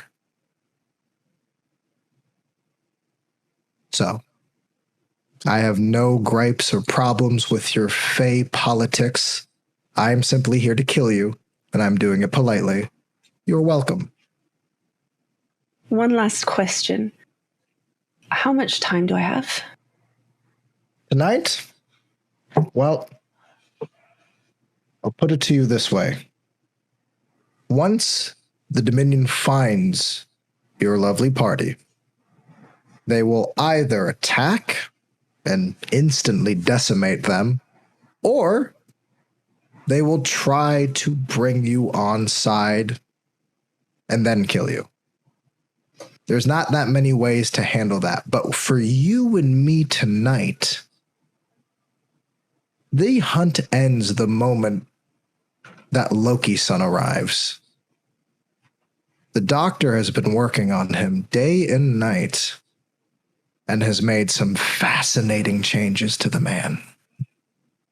By the time he arrives, I do not wish to be here. Once they find us, you say? once they find you. Is that your word as a fae? That is my word as a fae. And what shall I call my hunter? You may call me whatever you like. Many have called me many things. But if you want my original name, the one that holds the most place within my bark, I was Ragroots, and I am here to kill you. The Exterminator. Well, Ragroots, I hope that I bring you enjoyment when it comes to our little duel. But I need to help my friends now, and I have some words to have with them. Yes, you do. This will fade away. Oh, I should also mention, I do have one bit of a quirk. I have a tendency to gut their pets after I kill them. I thought you were a protector of nature. Seems a little off-brand. Nature is a bit more limited by my definition. I've never got a whale, though. And with that, there is a fade and fog out. Top of the ticket as the party is about to jump Trotro, which is a great idea. Don't worry, everybody. No, it's great. Oh, Druid Hunters. I am nice. not jumping Trotro. Also, for anybody, there is beautiful art, and that is created by the great and powerful Steve Harvey, who is literally, through every fucking episode, provided Havoc, Strahd, all sorts, Trotro, Evander. The man is literally one of the best artists that I know. Can I please have a round of applause for the great and powerful Steve Harvey, who is also on the Diceberg campaign. He is a fantastic guy, and we love him to death. Please, he is the other Steve Harvey, and we love him. Now, with that, top of the ticket. Snow, you probably have a lot to say and do now. No one's attacked yet, right? Nobody's attacked, but you see everybody primed and ready, except for Gift, who's invisible. I'm a wild card. I'm doing like, oh, it's not what we think. It's not what we think. It's not what we think. I'm like gesturing for Thorabin to message me, like, what? Yes. Trotro is hiding us from them. Trotro, don't interrupt the spell. Gift? He messages Gift in the head. She kind of recoils, but you don't see it because she's invisible. Rough him up, don't kill him. My specialty. All right. All is just waiting for Adara to fire. That's it. Well, and next somebody better tell Adara to not fire, though. Oh, wait. If I may, hearing that, and probably knowing that Adara was going to fire, Gift is going to grab him. Well, we're not there yet. We're doing this by turns. Oh, okay? Fuck. Okay. One moment. Sorry, buddy. I know. I got you. Surprise round. Did we roll initiative? So far. We are doing a surprise round, and I'm picking the order because I'm evil. Hythrall, yes. You're muted. You're muted. I'm muted? No, Hythrall. I'm going to help you sabotage me. Just stand in front of the rifle. Just throw yourself in front of it. Use your move action. But she's invisible. Me? Oh, I guess I could. Yeah, that's what I was saying. I was going to say that Gift was going to grab Trotro and pull him so that her back was to the gun and just take the bullet. We will get to that. The person who can take one action right now is going to be Snow. Snow, what is your action? Snow, I guess, would see... She does not see Gift, but she does see Adara pointing the gun, and she's going to swiftly move over and hold on to the rifle, and she's going to look you right in the eyes and give you like a, and she's going to try to mouth out, what would she try to mouth out in the simplest of terms? Like, wait. He's hiding us, but I feel like we'd have to do some kind of roll to see if Yes, we are. Insight? I think insight would work. Should I do like a performance? Yes, performance versus insight, the weirdest combo. Yeah. So Let's. I got a 19. So her just grabbing my gun and going at me is enough for me to go.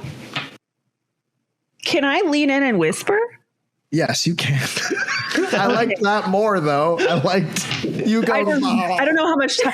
I'm going to read. She said performance, so yeah. I just wanted to do a lip sync performance to see if I have what it takes to be a TikTok star.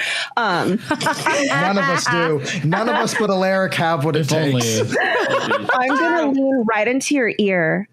Trotro's hiding us from the Dark Dominion. I just had a vision. And then we are going to jump to the next person I have on our little random list, which is Gift. Like Gift it is your turn. You have an action and movement. And you are invisible. And you're invisible.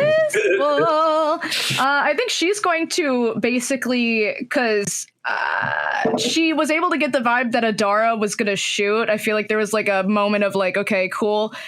So when Thorbin's voice popped into her head, and she'll never admit it, but she trusts him. And he was like, okay, wait, don't hurt him. Her first thought was, okay, well, homie is going to shoot.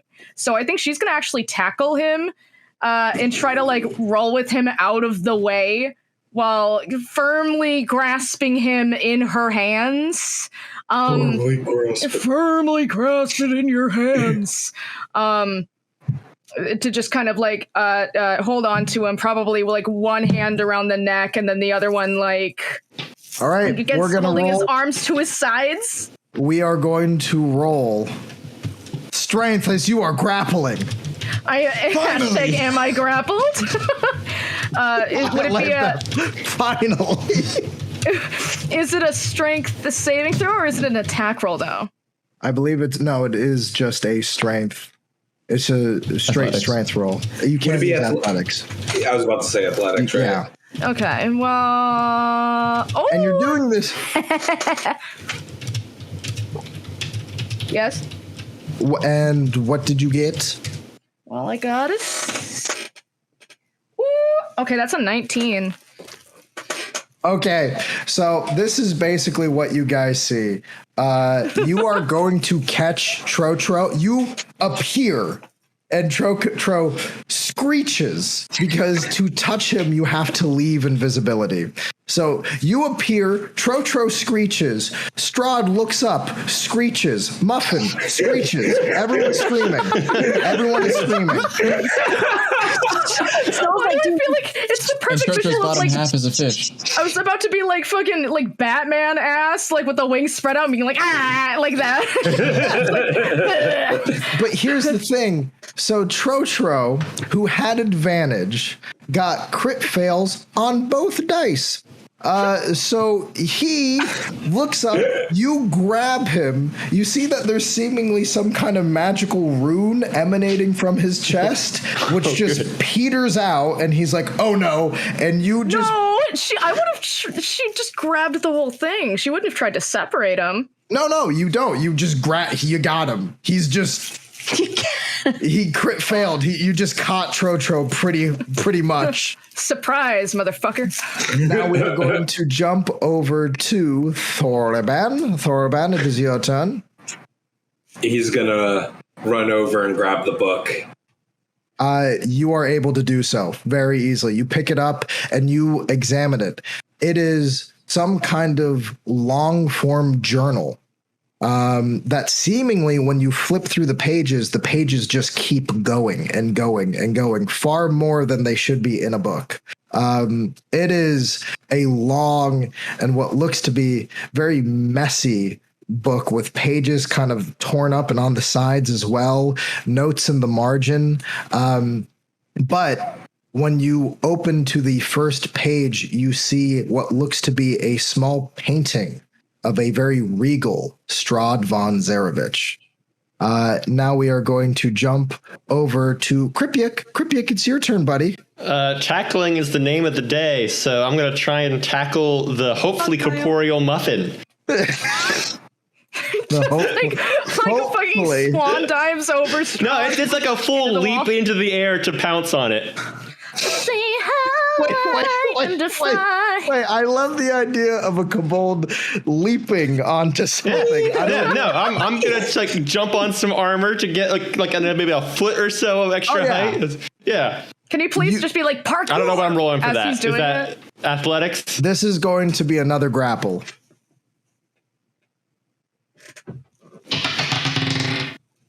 That would be a 18. So you are able to latch on and grab onto it, but while you're doing it, it turns and sticks on your head.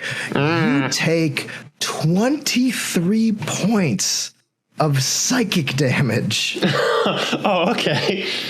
As you just feel it draining ideas and memories and concepts. You have forgotten people in your past, and it is going to take time for you to figure out how much of your life before you might have just lost.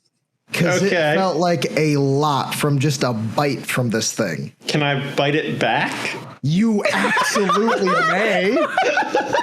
A true legend that is yeah. Kobold doing kobold goals, Byron. Protro prizes.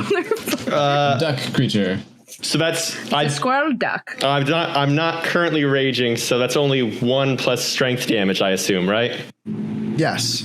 So then that's 6 strength 6 damage. You lean in and you bite this thing right on back. And you know what? It looks like it does quite a bit of damage on this little guy. You're able to kind of bite a chunk, and it's still kind of weird and fuzzy ghost. You don't know what. When you do that, how does it taste? Is it furry? It tastes like I best way to put it is sour cotton candy. Oh. That's awful. This is good. That is awful. I do not have the teeth to handle that. So you take a bite out of this thing, and it also, when you do that, it seems to like become very timid and scared in your arms. You have Kripyuk, you have a sort of dominance over Muffin.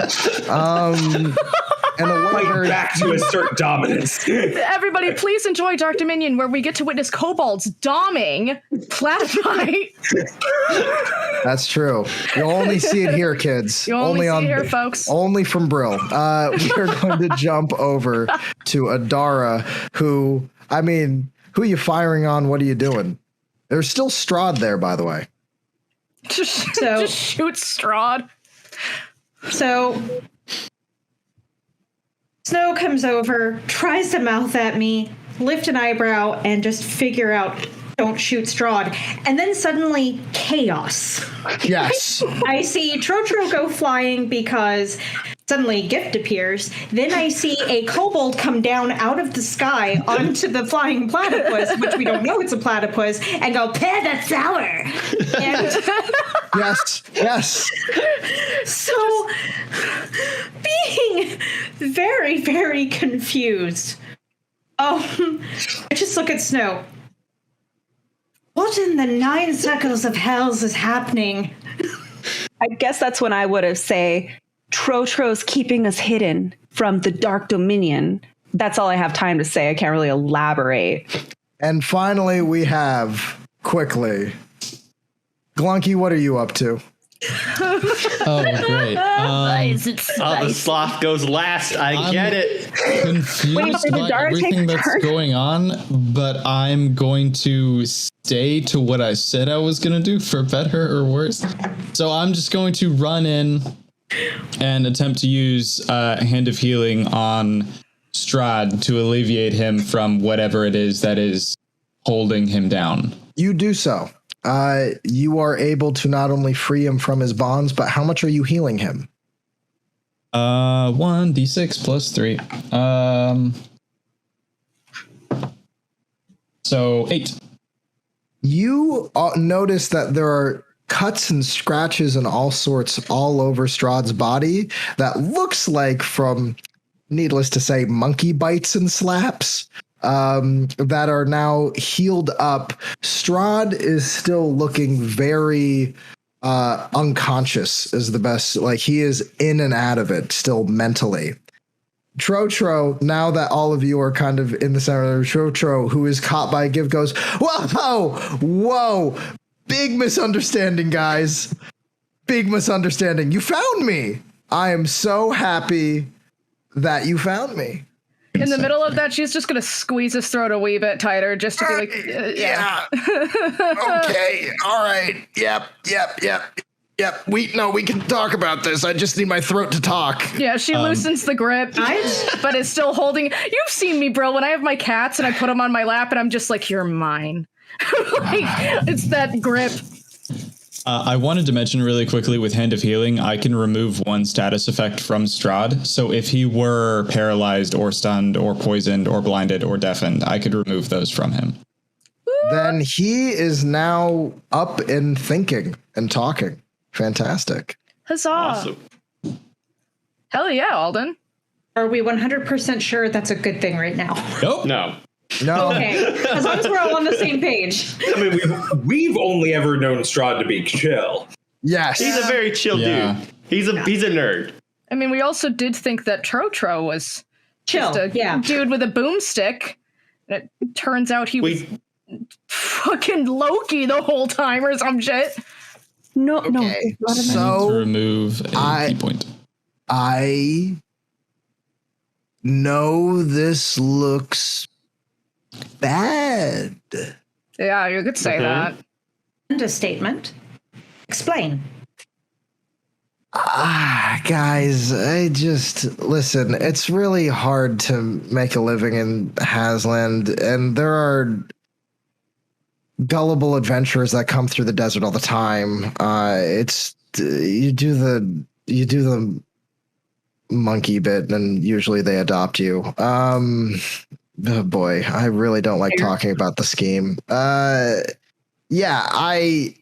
I find and get magical artifacts, and then I sell them, and I have my own little pet project that I'm working on. And you guys just put me into a place that is way too hot to handle right now. But I would really like to still work through some things with the Count over here, because I think it might be worth all of our wilds. Speaking of which, I've read about 300 pages into this so far. Are you sure you have the right person? The Strahd in this book is, what's that word? Problematic. And yeah, well, I'm going to need to be able to walk around for this next bit. Well, that's great. I can answer that for you. That is our Strahd. It's all the same person. I'm sorry, but it is. Yeah. That is the devil of Barovia. Not gonna lie, he used to be kind of gross, apparently. He's going to say the devil. That's one way of wording it, yes. The devil of Barovia, and Gift's just going to be like, oh, okay, great. We're throwing the devil word around now, too. Cool. It's a mortal thing. You get used to it. Ugh. Please pick something actually despicable. Can I please get down so I can show you what I'm doing? No. You're going to have to give me good enough fucking reason. I'm not just going to... If you want to live and not have Zek turn us all into insects in about 5 minutes, I need to be on the ground, please. She's going to look over to Thoraban and Adara, being like, should I let him go? Snow wants to interject and say, you're hiding us from them, aren't you? Mm-hmm. I am hiding us from some of the strongest wizards known to man. Can I please maintain my sigil? Only if you teach me how.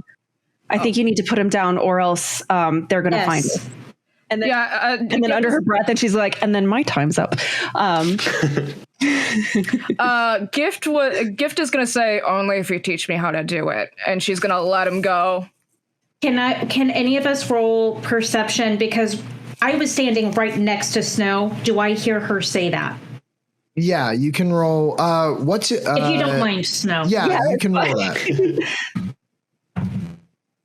My first low roll of the night. Great. Oh. Never mind. Perception's really good. 14. You do hear Snow mutter that under Snow's breath. Now, you notice when Trotro lands on the ground, he immediately just starts messing around with the dirt, which looks like just a bunch of monkey paws just kind of scattered about with a little bit of poo. And he seems to be like moving things around, and there seem to be glowing.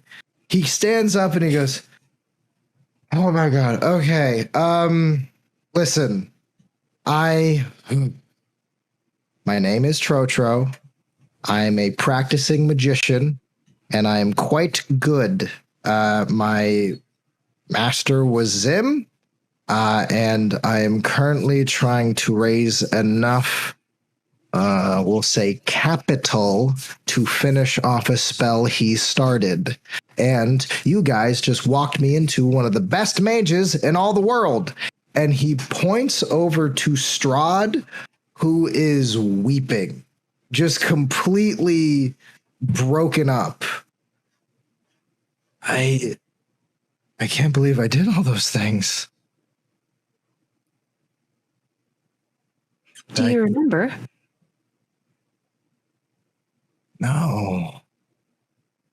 Well, if it's any consolation, I still think you're a weakling. Havoc lied to me. In what way? He never explained why I could leave the cave. He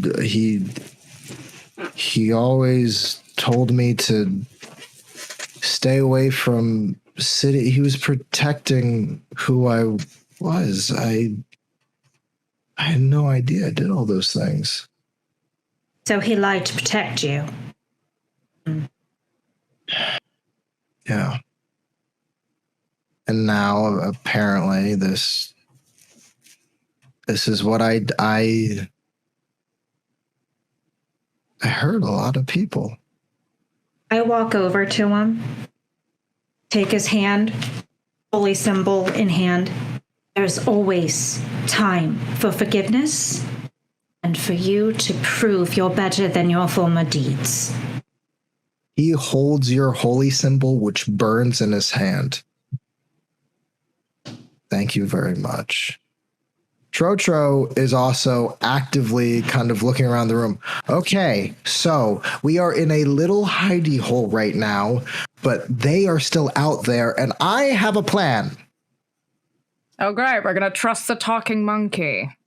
Listen. I don't like the Dominion as much as anybody else. Federation of Realms. It's all bullshit, okay? I hate them too, all right? They killed my master. I'm in it to hurt them just as much as you are, okay? I might not have the daddy issues some of you do, but I'm clearly here on the right side, all right? I don't trust him, points at Strahd, and neither should you, because he's the reason why the Dominion happened in the first place. It's true. Gift glares at him when he says daddy issues. She's like, why? I oughta like, you motherfucker. I think also Gift is gonna look over to Strahd too, and she's gonna go, I mean, if it makes you feel better, the sad nun saw nothing but good in your heart, so we all make mistakes. After having revived Strahd, essentially, Aldi is going to put her arm on him and say, we've all made mistakes. What can you tell me about Alden? What do you know about him? Who are you? I'm going to look at the party. And And then I'm going to say, I am Alden's mind inside of someone else's body. It's all weird. Yeah, yeah, no, this is definitely one of my weirder days, yeah. Corbin, you said Zek's staff was here? Here, there, and there, and there, We're and there, inside of Zek's staff. and there, and there. No, we're not. Trust me, we're not. We would know. This is not inside Zek's staff. Zek's staff is there and there. And there. He's moving around a lot. You can sense the staff. Oh my God, or the legend. Zek's staff, what did you see in it? I must know. No, get the glyphs finished first, otherwise we'll be dead. The glyphs are fine. I need to know. Please. If you had any idea, any inkling of what might be in that staff, you would not ask me! Snow goes like, No, I will not tell you what's inside that staff. It is irrelevant to everything here.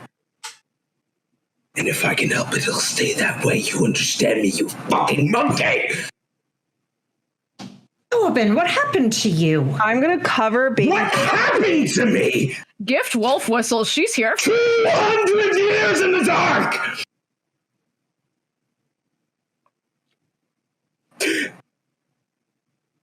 You all had only minutes pass. 200 years alone. Corbin, we didn't know. Gift is gonna. Of course you didn't know. None of you know what it's like to barely live, what it's like to barely die. Gift is gonna rush over and hug him, and this hug feels different. And she's just gonna whisper. I had nowhere else to look. I had no one else to turn to. She's gonna hug him, pull him close, and she's gonna whisper, and she's gonna go, "You're not alone. You have someone who understands." No, it's hell. It's hell. Right. It's hell. It's hell. In Infernal, he says, it is very much hell. And in Infernal back, she's gonna say, "But it is a hell that we share. And if we can conquer that, there's nothing we can't conquer." He pushes himself away from Gift. No. No. You might know what hell looks like. They don't. Nadine doesn't. She likes to think so, but absolutely not. Hell is nothingness. It is oblivion. It is waiting for a second death that doesn't come. It's being alone with nothing. I had no one else to turn to, you understand? Corbin. I do. There was no fire left in me. You were a shadow. Until he answered. Who answered? It is true. It's true. He's not dead. Oh my He's God. not dead. He's not dead. Who's Corbin? He's not dead. I can't breathe. He's not dead. He's not dead. Calm As down. he drops to the ground, sort of not writhing, but he looks like he's having a hard time breathing. Run over. Can I do create water in my hand? Yes, actually, to be honest, thank you. Most players want to put it in people's bodies for some reason already. They like to create and destroy water in people. It's a whole thing. Thank you for forming it in your hand where it's supposed to be to begin with. I try to prop him up, and Thorben, I try to get you to drink some of the water. When you're doing that, calm. Snow is going to whisper Asmodeus. What about Asmodeus? He's not dead. He was dead, but he's not dead. Oh, thank God. He was a pleasure to work with. He needs to not be forgotten. Wait a minute. He needs to come back. Calm down. Mephistopheles cannot keep the throne. We'll cross that bridge when we get there. You need to calm down and breathe. No, we need. But this is good. This is good. The rumors are true.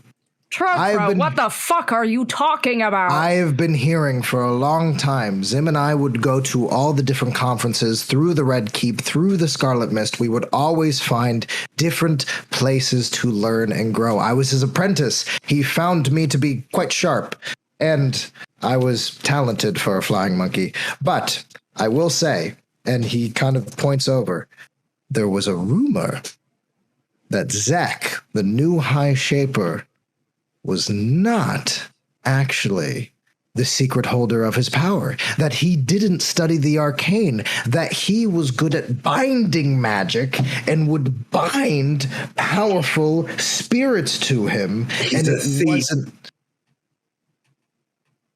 Asmodeus is in the staff, and I need to break him out. Oh, I'm here for that. Oh boy. That is amazing, and that is shockingly bad for us. So, do you want to hear my plan? Does it involve fixing all this? Well, it involves maybe something that you may or may not support. I'd love to hear it. My goal was to eventually stop the seal I have on this room, and try to barter with the Dominion. They can't find us ever, actually. I insist. Well, here's the thing. If they find us and we have Strahd for them, and we trade for the hero known as Havoc, I believe we should be able to come to an agreement with them. I think we should do stuff to them in a sneaky way without them ever knowing where we are. For someone who claims to be smart, you're ungodly stupid if you think that they're actually going to make a trade. Well, that is where we come into wizard law. You see, Haslick has to obey wizard law if he is to remain the teacher, which means he cannot excuse a courteous invite to an educational purpose. Ugh, I can't even speak. So, if I invite him as a mage to this place, he will walk in and we will be able to teach him, and he will be able to teach us. Hopefully, this will be the good guys for negotiation, as it won't be a lecture, it would actually be a discussion between us and this evil tyrant. I would say that we could invite Zek, but given the fact that he now seemingly has the power of the devil on his side, I don't know if that would work as well, but at least Haslick has to. He's been known to do it. That's how he killed Zim in the first place. After the meeting.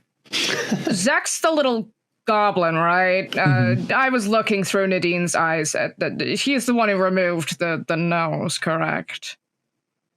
He's done a lot worse. Pop out of and explode. And all I know is that Nadine hated him, and it takes a lot for her to hate something, let alone dislike something. So when given the opportunity, I would like to remove his spine through his throat. Well, we'd have to first take away the staff from him, and we'd have to break the staff, which I can't imagine that any of us can do. I can. I drop down. Can I try to bless Thor's hammer, Mjolnir? Yes. Like trying to get rid of that thing. Sorry, I did not mean to interrupt you, Eldritch. No, you're good. No, it's all good. No, go for I think it. Gift is going to pipe up too, and she's going to say, okay, but like, what's the thing that's going on with Asmodeus and Mephiles? I'd like to be clued in. as to what the fuck is happening. Did you not get your fiendish telegram? We got a fiendish telegram from a very sexy devil. Told us that Asmodeus had been overthrown. Asmodeus has been said to be overthrown, but he is not overthrown. He is just vacant. And in the power vacuum, Mephistopheles took his place, saying that Asmodeus is dead, which is ridiculous. He's a god. That bitch opened my damn mail while I was gone. That was your mail. That was my mail, yeah. Kip is going to be like, that fucking cunt opened my mail? While I was gone, he reached out to me, and we had a kindred moment. Oh, he's delightful to talk to you. I promised him to get him out.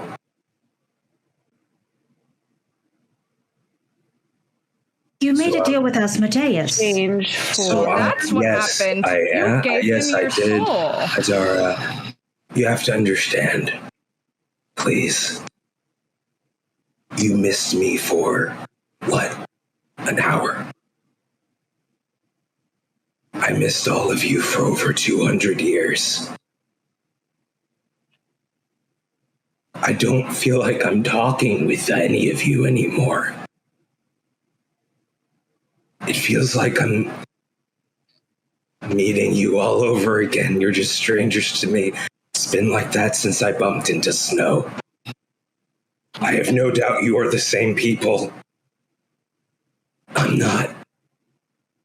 I have 200 years of isolation under my belt now. So don't you dare fucking judge me for this. I'm not judging you, Thorben. I'm concerned. Quite the opposite.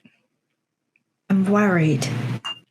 Blunky is going to reach out a very awkward sloth claw and lay it on Thorben's shoulder. And say, "This is the best impression a DM has ever done." You're welcome. Outside of when you made like aggressive whale noises. Oh, dude, I'm an actor. I do it all.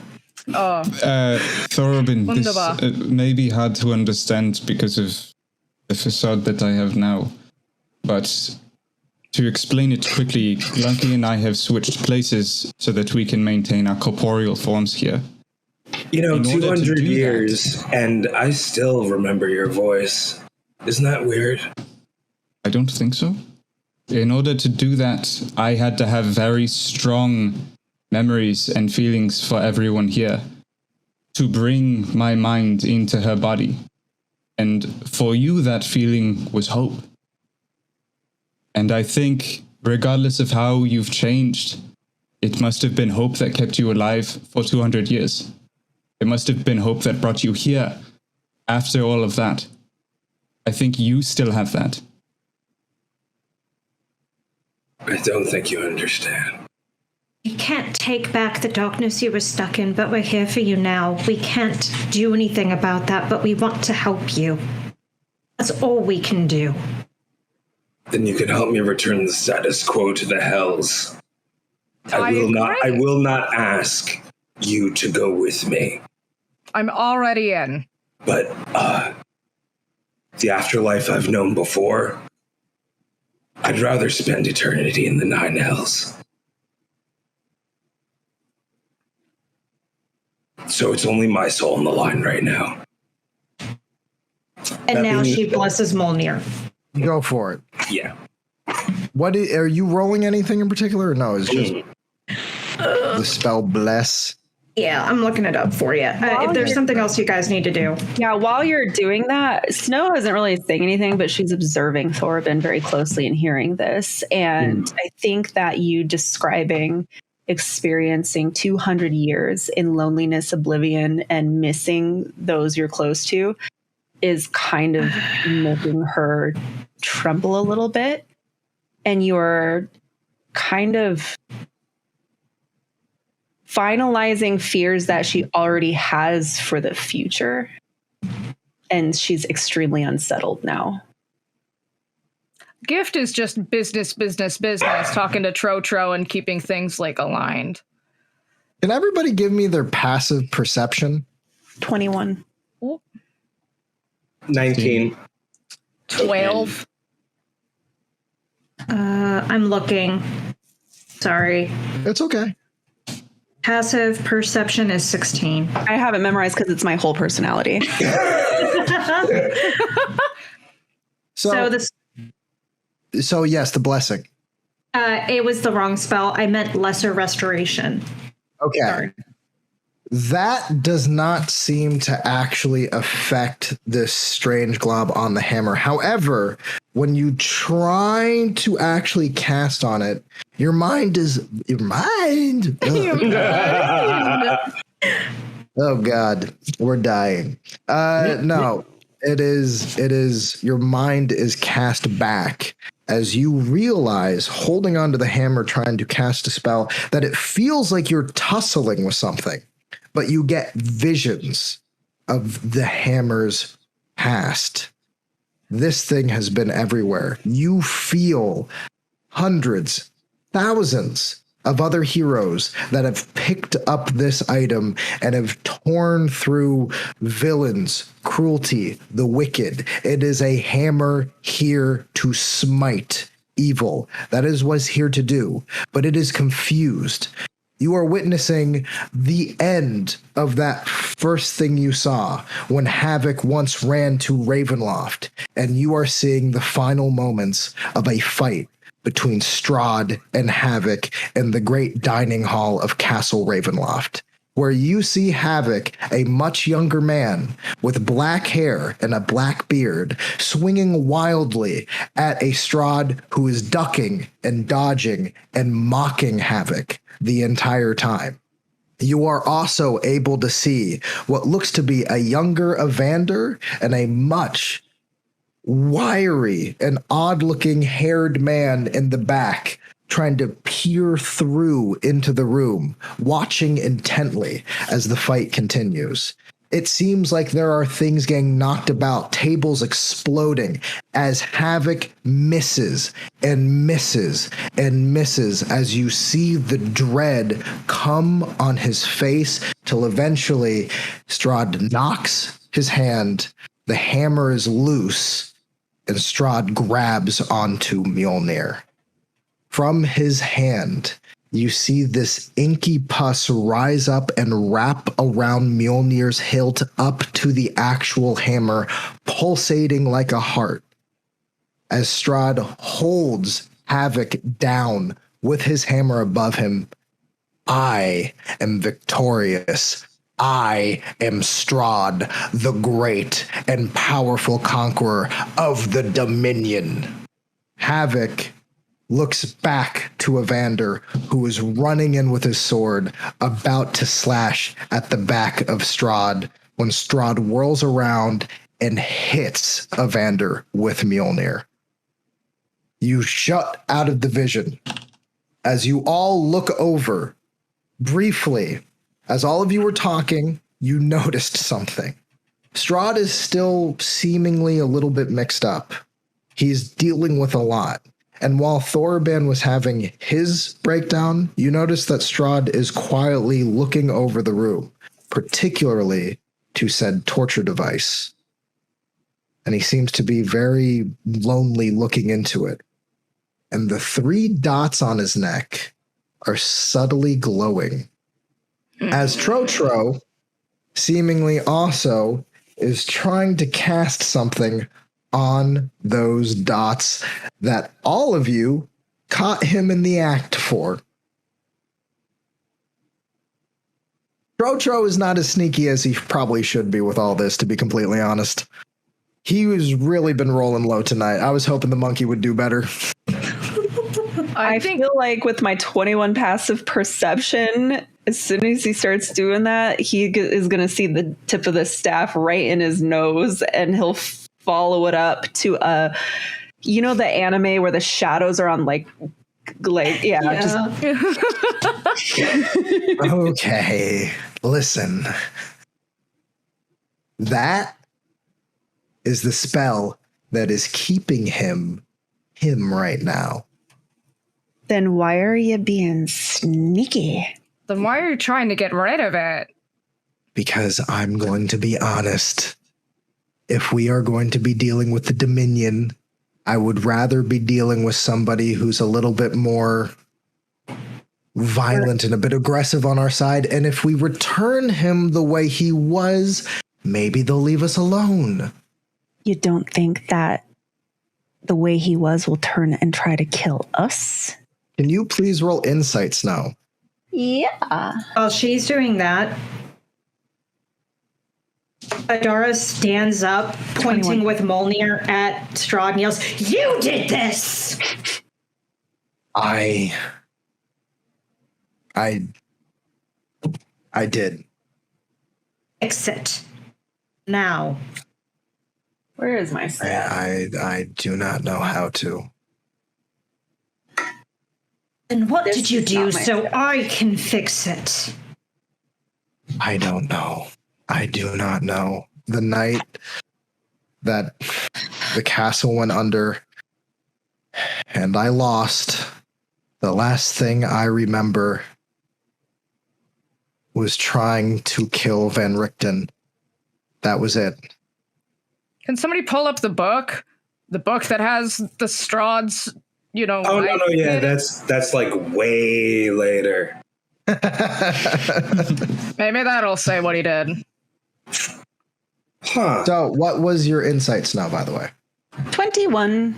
21. You know Trotro's lying about something. He is hiding something.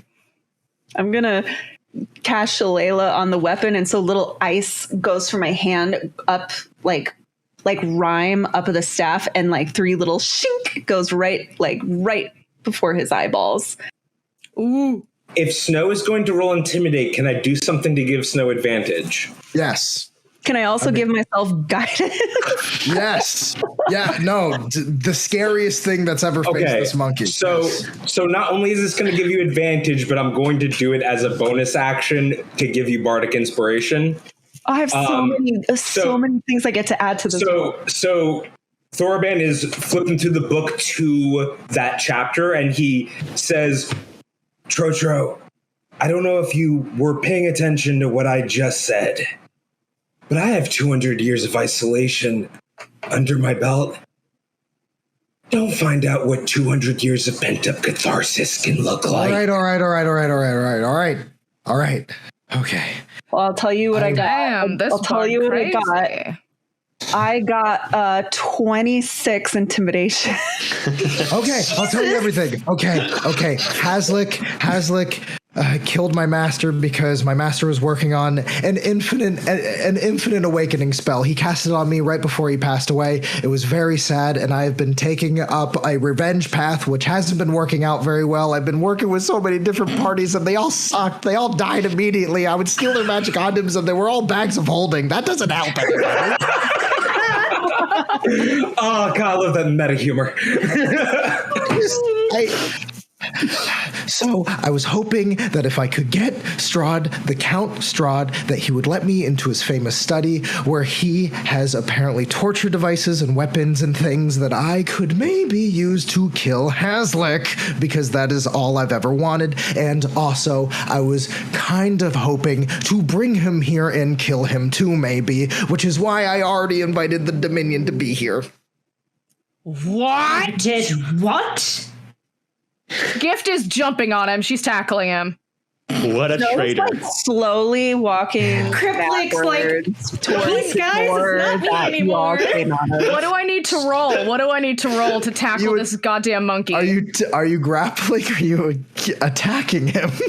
I'm gonna pin him down and start punching his face. Oh, that's an attack. That's a grapple and an attack. Even better, if we're going the attack route, she just extends her arm and her short sword is in there, and she's gonna like lurch forward and start. She's like, okay. She doesn't stop you. Snow's just pulling backwards. No, she's gonna look over to Thorban knowingly and being like, as a fellow catharsis haver. and so I started stabbing. Let's see. So that is gonna be a 16 to attack. Oh, that hits. Okay, cool. And short sword. That is a 8. And then she's gonna swipe again. Okay. And you just see like her eyes, the yellow in her eyes start fucking like really prominently glowing, and more black tears start to come down her face as she's attacking. Looks healthy. Very healthy. Listen, it's cheaper than therapy. That is a 1, unfortunately. So she's gonna miss the other one in her like absolute. Wait, no, I have an ability. Never mind. I'm not gonna let Brill get a nat 1 out of me. Not right now. Oh. I'm gonna use the Dark One's Own Luck. When making an ability check or saving throw, this feature can be used to add a D10 to the roll. Go for it. So I'm gonna do that because there's no way in hell that I'm gonna let Brill have a fucking nat 1 from me. Sorry, I'm trying to find my D10. That's a D10. Okay. So play Trotro games, get Trotro prizes. So that's a 4. So it's a 5 total. So at least it's not a nat 1 anymore. Okay. Well, that first one hit. Tell me how you kill Trotro. Oh no. He's a familiar, guys. He's always been a familiar. Oh shit. You killed him. He's also our strongest spellcaster. He was also protecting us. Yep. He'd already summoned him. That ship had sailed. No, here's the thing: is Gift studied what he did. No, I do your thing. Glyphs. How do you do it? She's going to leap, like lurch forward, and I think she's going to grab him by the throat. And I think quietly, she's gonna whisper, and she's gonna say, "God damn it, Nadine, I'm sorry." And she's going to stab him in the stomach and hold it there and watch the light like fade from his eyes. And she's gonna be like, his little monkey eyes. His mercy. Yeah, and she's gonna look at him and she's gonna be like, "Believe it or not, this is me being merciful." And Fuck then you. He dies. And she's gonna chuck his body aside and immediately get to work on making a new hiding spell thing because she was watching him when he did it.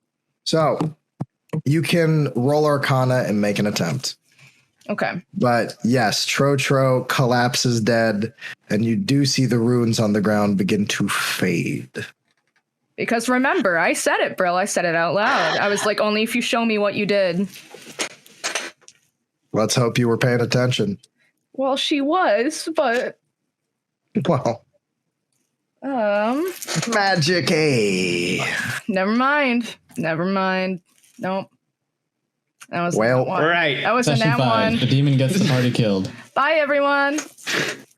Listen. So, we need a plan. The Cryptic walks into this room. We need a plan. Yeah, what the fuck happened to Muffin, by the way? I'm holding Muffin like a top and bottom of the head, and like under the arm. Strahd also looks over. That creature is harmless. Mm-hmm. I'm just gonna keep on hold of it. No, it spoke with me. Strahd walks over and kind of pets the little creature. This is a thought devourer. It told me what it is. Hazlitt gave it to Zek so that it would eat his empathy and his guilt and his things that Hazlitt thought would hold Zek back from what Zek would have to do. Can you get him back anyway? No. Once the devourer has taken hold of a person for a long period of time, those emotions are gone. So why is it here? Well, he was supposed to come and latch onto my mind and apparently tried to take all this warmth and relationship from me.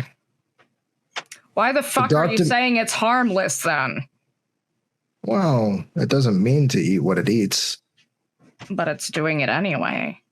Well, I'm gonna keep hold of it. Okay. Hythrall, yes.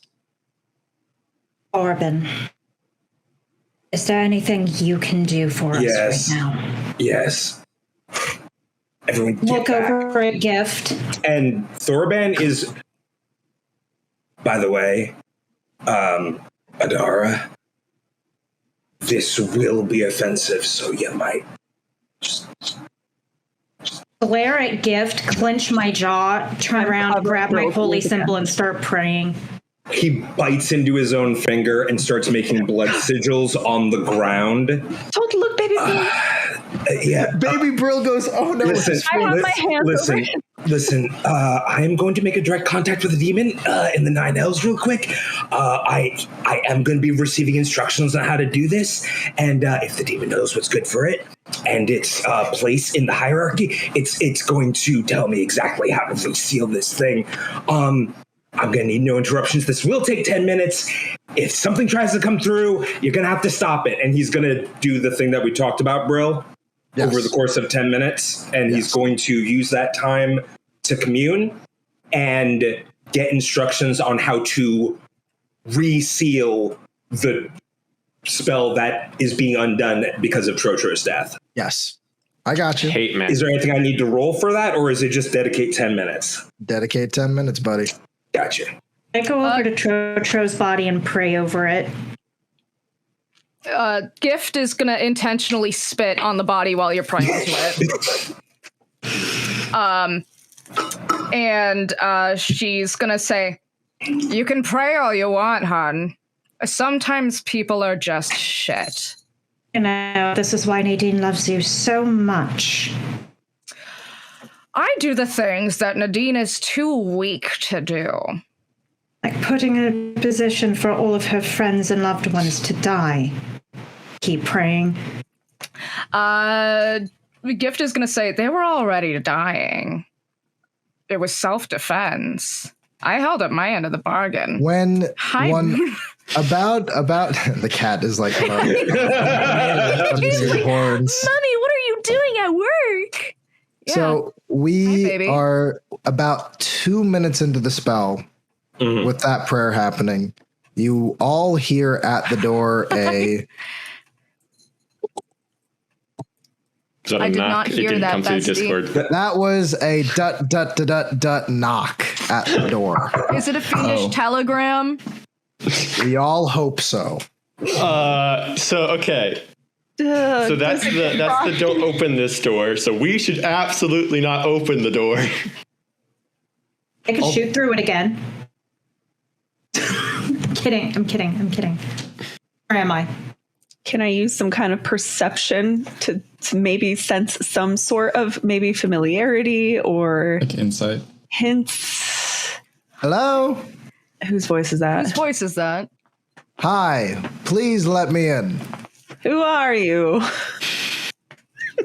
I am the teacher and I am unarmed. I only wish to speak as invited by the law from Trotro, mage to mage. The law of Magus is strong. Somebody who has Trotro's voice, just answer like you're Trotro. Oh, sure. Let me just pull that out of my pocket. Yeah. Why don't you wear him like a puppet? Just stick your hand up inside of stick your hand up his arsehole and put his face. Gift is going to hold up her hands and be like, I can't jump bodies. Who's the best at performance here? We're busy right now. Can you come back later? The one whose eyes are now completely black and bleeding ink from his sockets. I was going to say, as he's committing to a ritual. I think the best one for performance is otherwise occupied, but I can try. I did actually yell that. 14. Yeah, I know. I was about to respond for what Adara said. I would rather not. I do know who all of you are, and I would just like to have a conversation. What can I do to prove to any of you that I am unarmed and honest? Wait about 8 more minutes. Kill Zach. That doesn't, you still know we're in the room, though. No, I just want Zach dead. Is he knocking on the door that has the black hole? Yeah, but he's not putting his hand through it. You can put your hands through the black hole and disarm yourself. Yeah, no, he's not knocking into infinity. He chose. No. If you want us to trust you, prove that you're unarmed by feeding your arms to the black hole. Yeah. How about this? I'll answer any questions you have. And I will answer them honestly. No, I will not wait. How do you kill Strahd? What? What kind of very interesting and odd request, but famously, Strahd is recycled, reborn through many lives. When killed, he will return like all us lords of the mist. However, due to recent events, we are all mortal now. You can kill him like you would any vampire, and he will stay dead. Stake through the heart, too much sunlight, caught in a river. I've thought of a lot. It's been quite salubrious to my health, honestly. Second question, what does salubrious mean? Oh my god. It means he's a pretentious asshole.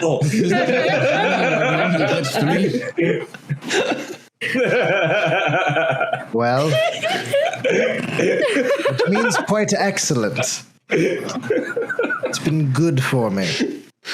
Any questions you would like to have? He sounds legit to me, guys. I don't know. Maybe we should let him in.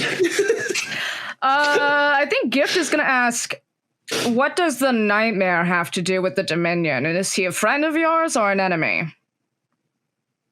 Nightmare and the Nightmare Court are part of the Dark Dominion. However, in the few days leading up to the siege long ago when we lost Strahd, he found it wise to hide him away inside the Multivarium, a discovery I had just made.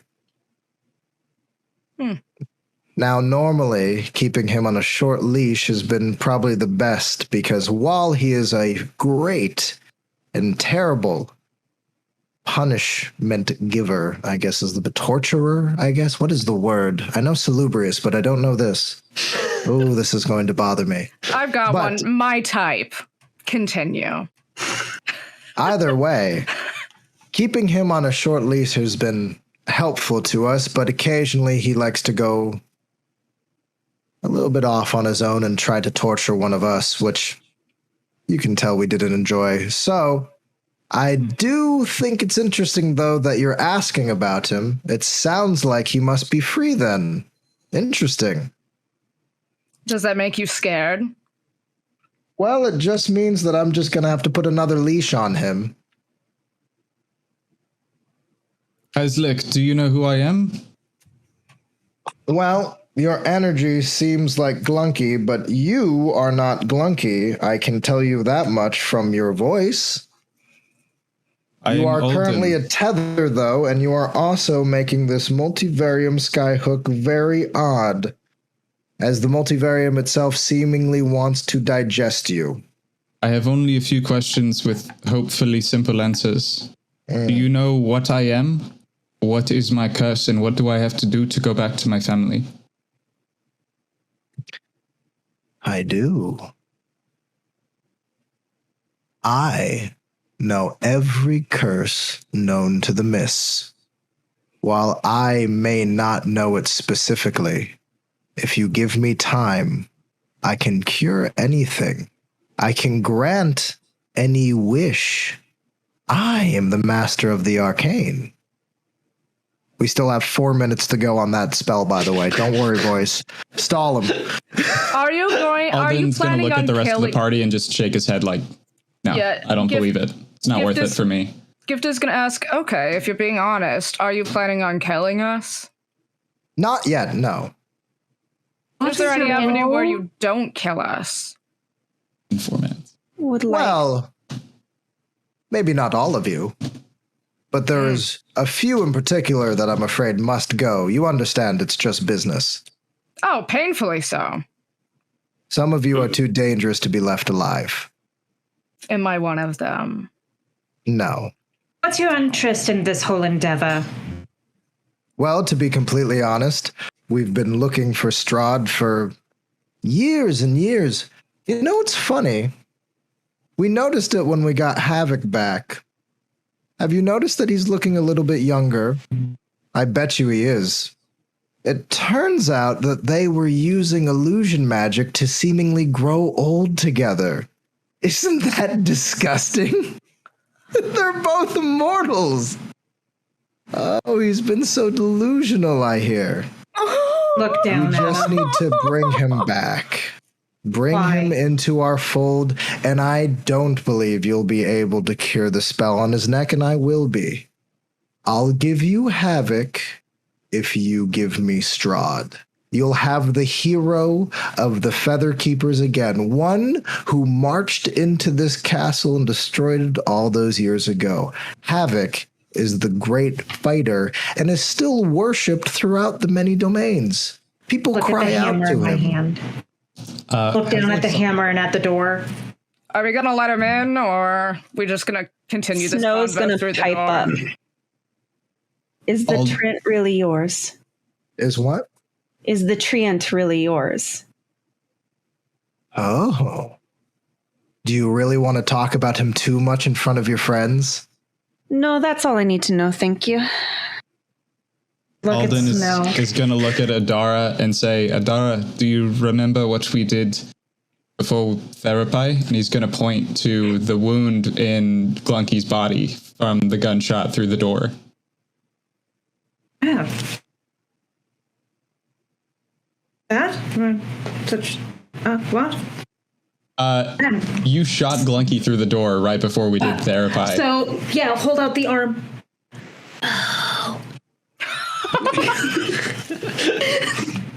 And Grace shines brightly in whatever light is in this room, and I aim it at the door. How many minutes do we have left on the spell, by the way? Yeah. 2 minutes. Can Hazlitt we goes, follow him for 2 more minutes? I would like to ask you all a question. You all came here looking for things. Don't you want them? I can give you that. I can grant your wishes. I can make you feel your gods again, and I can give you anything you like, anything you wish. Look at Snow. All of you have wishes. Oh, that's just Snow is like, beautiful. I look at Aldi. Just let me know when. Alden is going to move next to the door so that Adara has a clean line through. But he's going to hold his action to attack anything that might come through the door. Same. I'm not like immediately going to shoot, look at Thorben, and just focus on the door. We're stalling, I think. Yeah. I None know of us how plan to on get it. into this door. And I have enough fresh cadavers to do it. Now, I will be coming in. If you attack me, I will respond in kind. But I am hoping, as a man who is unarmed and simply wanting to discuss the terms of the war we are about to start with each other, and then go. Me and my associate. She is quiet, but I promise you she is also unarmed. We are walking into your hospitality. If you choose to smite us, kill us, or anything like that, I promise you, Zek will be in the room and instantly atomize all of you. I hope we understand each other. And we are going to be taking a quick 10-minute break to pee. The stakes have never been higher, but Only we're not in a corner. It's fine. I'm going to start preparing my farewell place. speech. Yeah. With a minute left to go on this casting, the door opens, and not Havoc. Oh god, that's Havoc. Oh, okay. I missed you so No. much. Did you What blow happens your when we nose come back? back early? Haslick and this pale woman who's a little bit shorter than him walk in. She is steely white with cold, dead blue eyes and poise in her mannerisms, very direct when she looks about the area. When she walks out with Haslick, they are basically walking into the center of the room and looking around. They both seem completely just empty of all weapons. Haslick does not have his staff. She has nothing in her pockets. They both walk into the center of the room with their hands up. Haslick walking by Adara while Adara's gun is pointed at him. Haslick looks over and sees Strahd, and Strahd sees him. Gift is going to step in between them. So, I would like to introduce my associate, if you don't mind. This is Dr. Victra Mordenheim. Now, I have been sent here to negotiate. She has been sent here to make sure the negotiations go well. For I would never destroy my own mind. It is the place where so many fantastic and amazing things jump forth from. But my associate here has no problems with destroying everything here. In her back tooth, if she bites down, will release a sonic energy through the multivarium, a spell rune that I have put on her tooth. This means that the multivarium will have a jolt start as a beast and will then fly into a rage and try to attack us with the deepest, darkest fear or the most dangerous fear that is in the room, and it will most likely kill all of us. I was bluffing. Zach isn't here. So, how shall we begin? Can I I'm ask, so glad you came unarmed. is this woman the one we saw portrayed at the start? This woman is that woman, yes. Okay, so she's hot. Good to know. Thank Yes. you. Alden is by the door, so he's going to say, so you really do know who I am? It appears as Glunky, but he sounds like Alden. Yes. Haslick looks over. Shake my hand. He's going to look him dead in the eyes. Ooh. Haslick begins to motion his hand forward and goes. He grabs his hand and shakes it. Nothing happens. Well,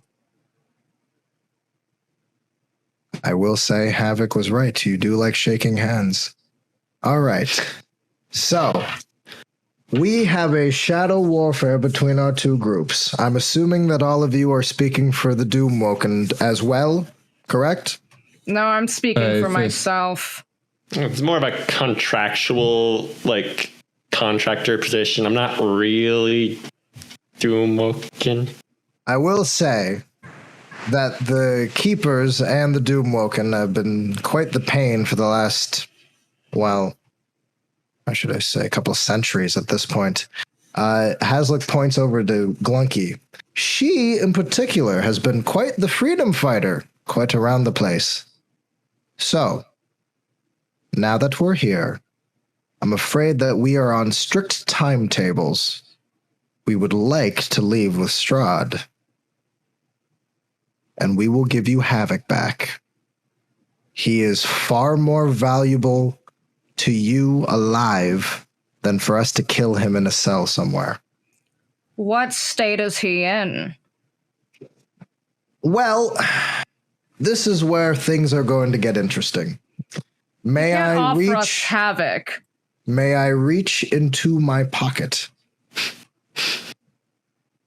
May I reach into your pocket? May he reach into your pocket? You absolutely may. Insight check. No, I'm kidding. I'm gonna reach in there and grab whatever I feel is in there. You reach down, and what you pull out is a nose of Havoc. I'm gonna throw it to Gift. She's gonna catch it and be like, "What the fuck is this?" I'm afraid that Zach has been toying with him for quite a while, but he is still alive. Now, I think I think that we're justified in asking to see him. You see Strahd, you see the state that he's in. You could be offering us havoc and he could be dead. You could be offering us havoc and he could have lost his mind. Why are you making any offers at all? Steps forward and he goes, I would like to see Havoc. And I'll come with you if you let me see him. Now, hold on, Strahd. Please. Haslick looks over to Victra.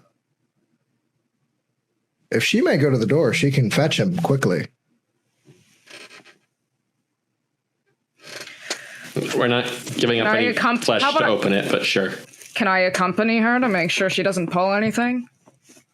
Well, you absolutely may. As you both are walking towards the door, Thorban, you do notice that Haslick has been eyeing you, especially since you are in the middle of casting a spell, but you have completed said ritual to contact a demon. Mm-hmm. One that emerges in a portal of a pillar of fire right in front of your face. There's a brief moment.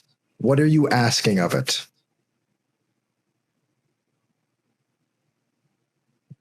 Two questions.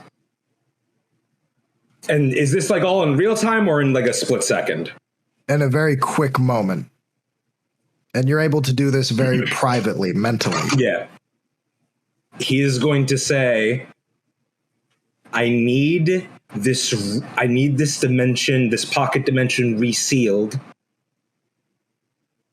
And I need you to bring someone back in exchange for a promotion and one soul that I can deliver you. Who do you want back? That monkey. Oh, don't lie to me. I know he's with y'all. There's no way he had a good time. He did not have a good life. I know he's with you.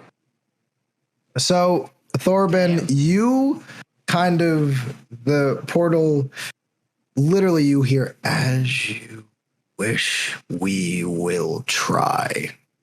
And there's a vanishing effect as this little vision in the fire that you saw leaves you. As you look back, and only you notice that Trotro, who is on the ground, splayed out, one of his eyes opens up, and then he just closes it back again. Damn. Thorben sees that, and he's like, fuck him. What did he say? What did you say? Sorry, you cut out. Fucking monkey. Like, so as by the way, cover baby Brill's ears. Hey, you go, Gift, you and the doctor go to the door. She is very poised. When she gets to the door to essentially open it again, she reaches into her pocket and very casually takes out a finger of whom you do not know and simply tosses it into the actual door. She opens. Right outside are two people. One is Havoc, who is staring forward and walking and entering. However, outside is also the green body of Zach. The doctor looks furious. She leans forward. You are to leave, as we discussed. Zach kind of looks in and goes, they're summoning demons in here. I'm good with demons. This is literally what I'm best at. Let me in and I can help the master. Gift is going to poke her head to try to make it seem like she's the demon. And she's going to say, I'm already here. Does Zach have his staff? Zach does. I'm going to be like, to the party. Can the party see him? Or is this like a... I mean, as soon as the door opens, basically Zach walks past the doctor into the room in a very show of disrespect. She whirls over and is floored. Immediately, Zach, when he walks in, bows deeply to Haslick. Just this complete showing of, Your Grace, I come because I wish to help in this time. I sensed a summoning and more things that I can bind. Haslick looks at the party. He may stay or leave. It is completely up to you. He walked in with his staff? He did. I was like, your servant has just walked in here with a weapon, and you told us that you would be here unarmed. This is true. Zach, banish your staff. Oh. Give us the staff. If you wish.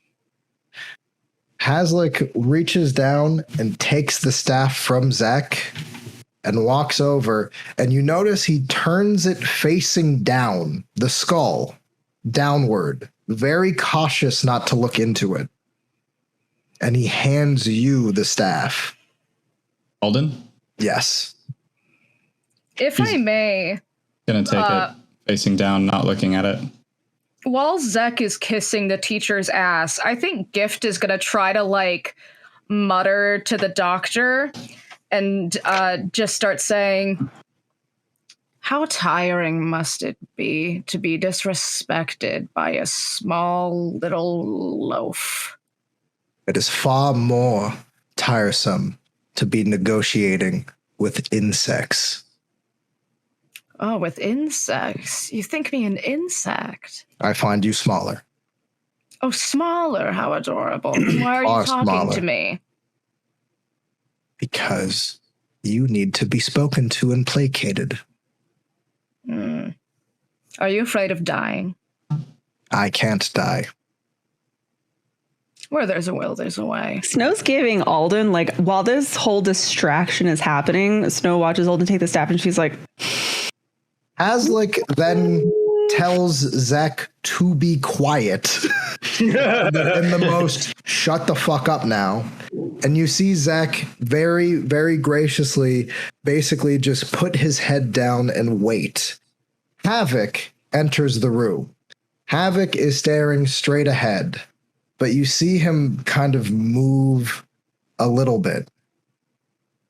Strahd leaps, running over him, pushing past Haslick, and hugs Havoc and starts crying. I missed you.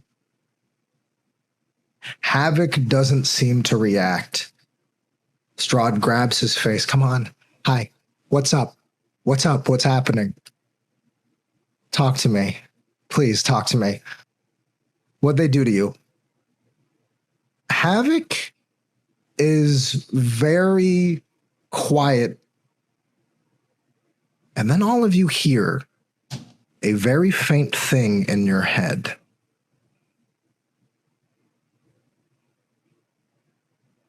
I am well. I am okay. And I have intentions for killing Zek tonight.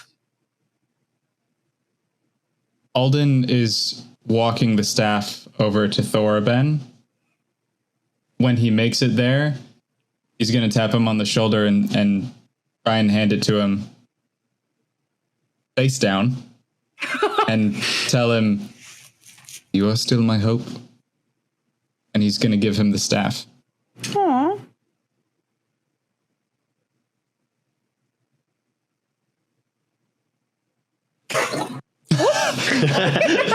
Yes. Hey! Oh my god! Oh dear. I love it. Haslick looks about. Havoc seemingly staring straight ahead. You can tell Havoc didn't speak to Strahd because Strahd is still trying to shake him. It seems like he is leaving Strahd out of this plan. Haslick looks about. So, Doomwoken and the Keepers. I wish to make this trade, and I wish to talk to you about what we will accept for the oncoming war. Can we talk back to Havoc? It doesn't seem so. Well, god damn it, Havoc. I don't know who's negotiating for us, but I guess say your piece.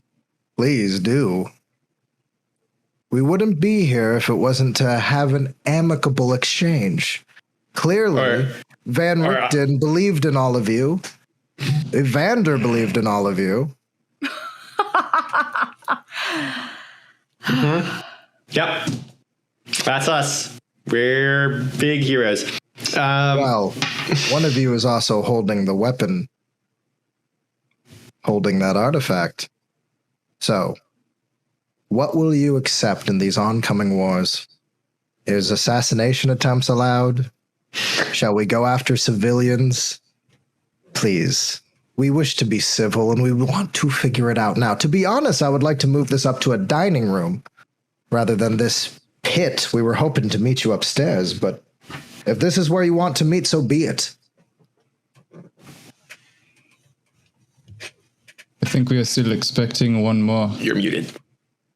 We never asked to meet with you. That wasn't us. Ah, but it was your associate. Points down at the monkey. And to be honest, I think it's good for us anyway. I feel as though we're going to be seeing a lot of each other. People chosen by Van Richten to pick up his mantle, and the people who will eventually win.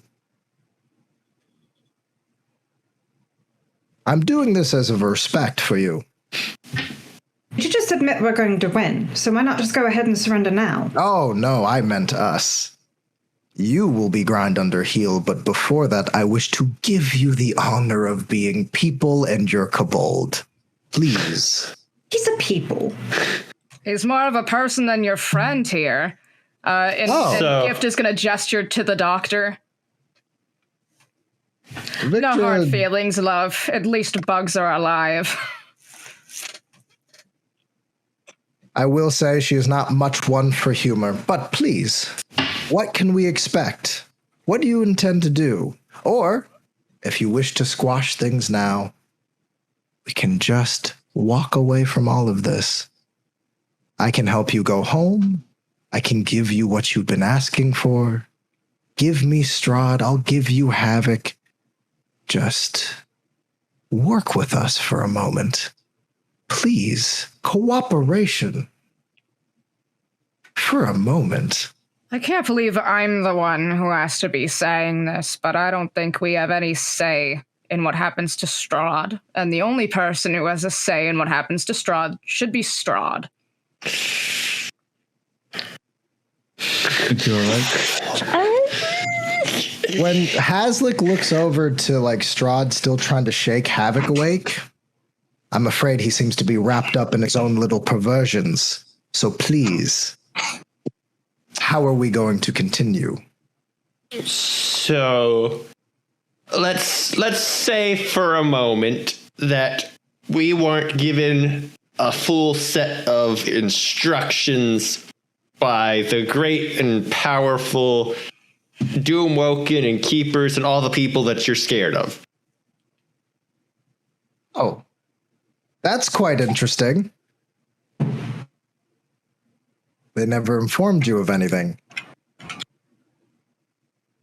Now, we can have this discussion now, and you can give us what we want, and we can be on our way. But that's not gonna solve anything for you, really. Oh, I'll take you away.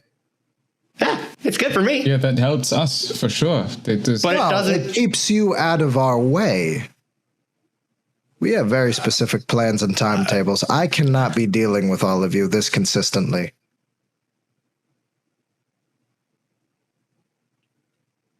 Can you give assurances that you can do what you're promising to do? Like any evidence other than your word as a wizard that lies sometimes about weapons that they bring into the room when they say they have no weapons. Well, what would you like in assurances? The staff. You may keep it. Zek looks up like, what the fuck? Thorben will not look at Zek. Still looking at Zek's boss, because I forgot Zek's boss's name already. Hazlick. And says, surely a teacher such as yourself, as great as yourself, a mage as magnificent as yourself, and as honorable as yourself, can teach his subordinate how to do what this staff does all over again. Oh, yes. Of course Alden we can. is staring daggers at Zek. Ink I'm just, doing this to pulsating Zek. through his face. Listen, I understand that Zek has certainly aroused some anger. Would that help? We'll let you have Zek if you want Strahd instead. Is that the sweeter deal for all of you? To finally be able to put down this lesser being? Gift is going to look to Thorben and she's going to say, the little gremlin is nothing without his staff. If you want to torment him, let him live as a pathetic little waste of space with no power or abilities over the world around him. I never thought I'd say this, but Gift is right. He's nothing. As someone who likes to see those who deserve it in all sorts of pain, even I in my wildest dreams couldn't imagine a better fate than having to exist as that. You notice while you guys are all glaring at Zek, you notice that Muffin seems to be hissing at Zek as well. I was going to say... Muffin never liked Zek to begin with. We should just ask for Zek as like an offering, like a sacrificial offering. Muffin Mephistopheles. I was going to say, can Gift, while I still have this in my brain, Gift is going to move over to Snow. And she's going to try to quietly say... Can you speak to animals? Because I'm... Absolutely, I can speak to animals. Okay. I'm looking at two people with quite the minds for devouring. And I'm looking at a wronged thought eater. I'm just saying. Muffin's gotta eat. Just to put it out there. DM, would I be able to speak with animals? First of all, do I sense that Muffin is a beast or something that's not a beast? Not a beast. No, not a beast. Barely corporeal. But Muffin talked to Strahd. Muffin. I have a magical spell that lets me speak to beasts specifically, not magical. This would not be a beast, unfortunately. Okay. Does it understand us? Because I also have like a +11 to persuasion as one of my special class traits. You can absolutely try 100%. Or could baby Brill talk to it? I'm keeping a firm grip on this thing that ate a good portion of my memories. Are we trying to sick the little platypus on them? Well, here's what do we want to interrupt? We're like having a nice conversation. Do we want to disrupt it? Well, what I was saying is Gift pulled you aside because she's like, I don't want them dead. I want them to wish they were dead. And her thought was the only thing that Hazlitt cares about is his fucking brain. And she saw somebody who eats brains. So she's putting it in your pocket. She's putting that tidbit in your pocket because you've got a pet whale. And then there's the duck squirrel, as the sad nun would describe it. She's just going to put that little thing in the back of your mind because you're going to be the most likely to be able to talk to it, which is if we get in a pinch, these two, their only weapons seem to be their brains, their minds. I think Snow would think that even if we were to assassinate this member, we still would have the rest of the Dominion to deal with, and this would end up being a poor Like, they came in here, he's willing to die, right? He's willing to bite down on that thing and die, which tells me that the doctor is, he isn't. Well, I mean, he's willing to bring the doctor, like, he set that up. Yes. So I'm thinking his death is very little in the grand scheme of this war. Therefore, doing a shenanigans might not be smart. I was saying as a last case resort, because Gift has the feeling that push comes to shove, Haslick is going to look out for himself, and if he doesn't have his mind, he has nothing. He's literally the teacher, right? Strahd was brute force, military strategies. Nightmare was psychological. Everybody in this Dark Dominion has their role to play. What good is an enemy if it doesn't have its brain? While this is happening, by the way, the doctor does walk up to Haslick and very kind of directly, "This is pointless. They don't seem to know anything. We should leave them." I know that you're a bitch and that you don't seem to understand the idea of lowering your voice. Haslick, do you know where my body is? My body, Alden's body. Well, what happened to your body? Gift is going to wink at the doctor, knowing that Haslick just interrupted her. She's going to be like, yeah, that's from an insect. I fell off of the skyhook and my soul and body was split in two. But we were reunited before I came here. Is my body in the multivarium? Your body is not in the multivarium. So I also have nothing to lose here.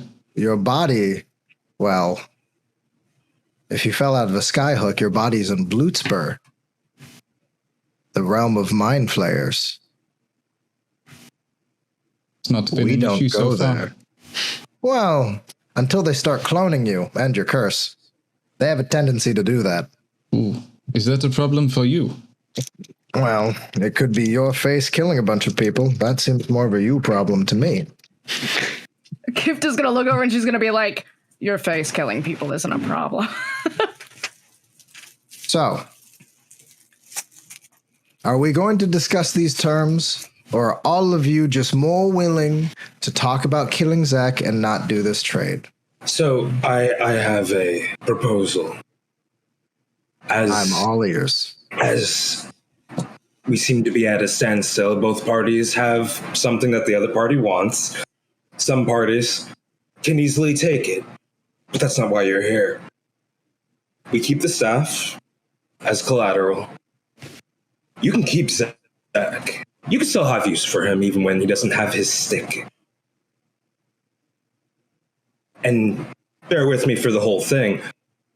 We retain Strahd, and you retain Havoc, but for one more cycle. And as collateral for you, for having spent all your time wasting away with us lowly insects, you can take this book. As he holds up the tome that has all of Strahd's story. Damn. This will be very important in jogging your old partner's memory, I assure you. So you will need it at some point regardless. Why not get it easily? And in exchange, just give us another cycle. And then we will discuss further the parlay of exchanging Havoc and Strahd, which appears to certainly be more in your favor of us giving Strahd over than not. The doctor looks over and he goes, we need to discuss it with the others.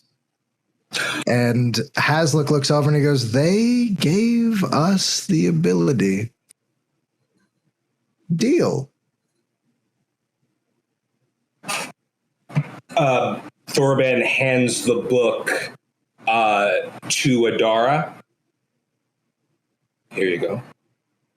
Hand it over to our friend nice and slowly, as they have courteously and slowly come to us. Now, I think this has all been quite fun. And to show you good faith, Havoc, kill Zach. Havoc pushes past Strahd. Strahd surprised as Havoc's body seems to move without his knowledge, just kind of buckling forward as he reaches down and grabs Zek by the throat, lifting him up. Zek starts screaming as Havoc then holds out his hand and Mjolnir returns to him. Oh. Raising up his hammer, all of you notice, because of your wonderful perceptions, this terrible little red beetle that seems to be climbing down Haslick's hat down to his eye. It's a strange beetle that Alden saw from a vision once. It's an agony beetle. Yes, it is. And it seems to be about to strike Haslick in the face. You also notice what looks to be a crouching little shadowy creature kind of moving out from behind the doctor. Evander is also sneaking in to attack.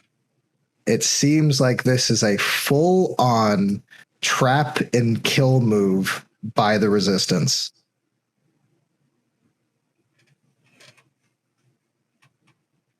Havoc basically loudly says to everyone as he's holding Zek, I am Ragnarok.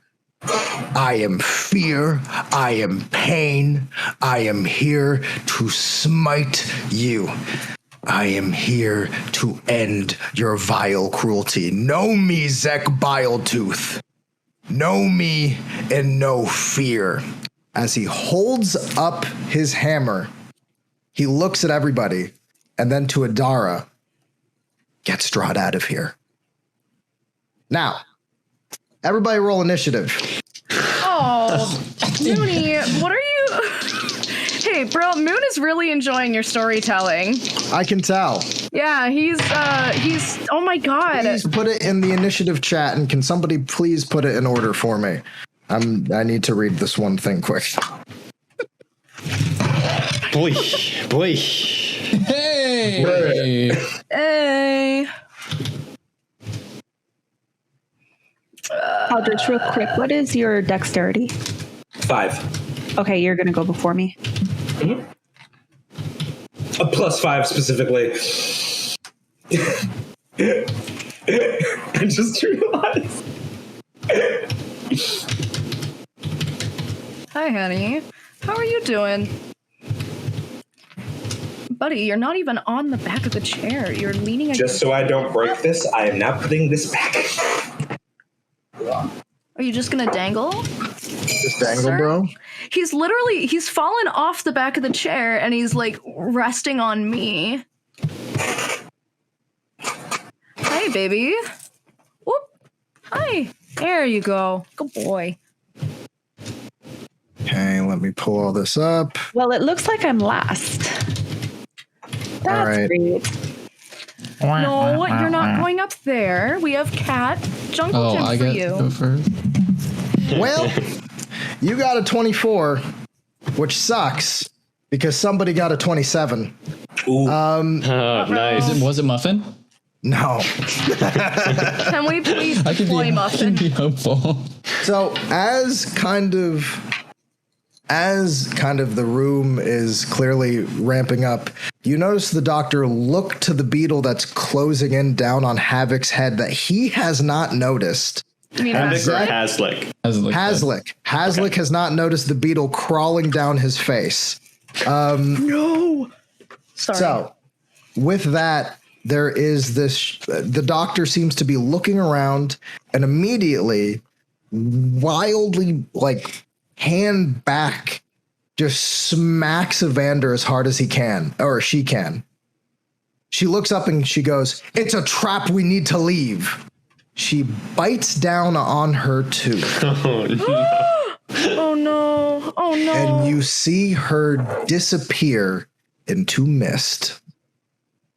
There's a rumbling within the area as the walls seem to vibrate it seems like the actual material around you becomes hazy as the room seems to be morphing in and out of what could be considered solid shit.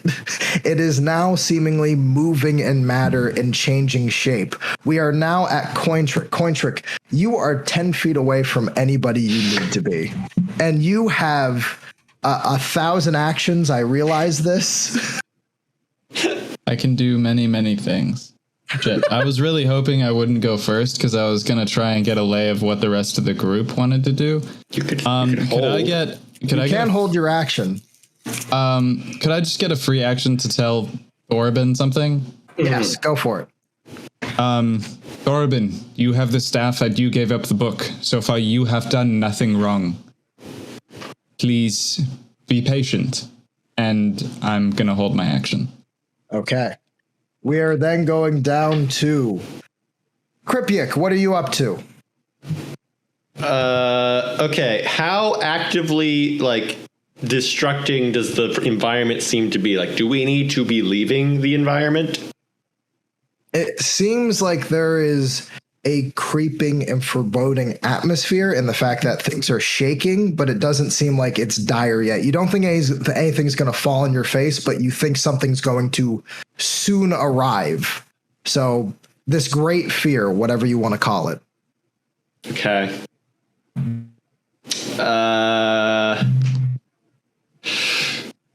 Let's make things more chaotic. I'm going to lunge at Strahd. What? Oh my god. And what do you do when you lunge at Strahd? I will regret my choice of weaponry and I guess hit him with a hammer because I don't have any impalement tools. Oh my god. Strahd. Yeah. Go for it, Kripyuk. All the little guys are traitors. Have you noticed? 25. Oh, that'll hit.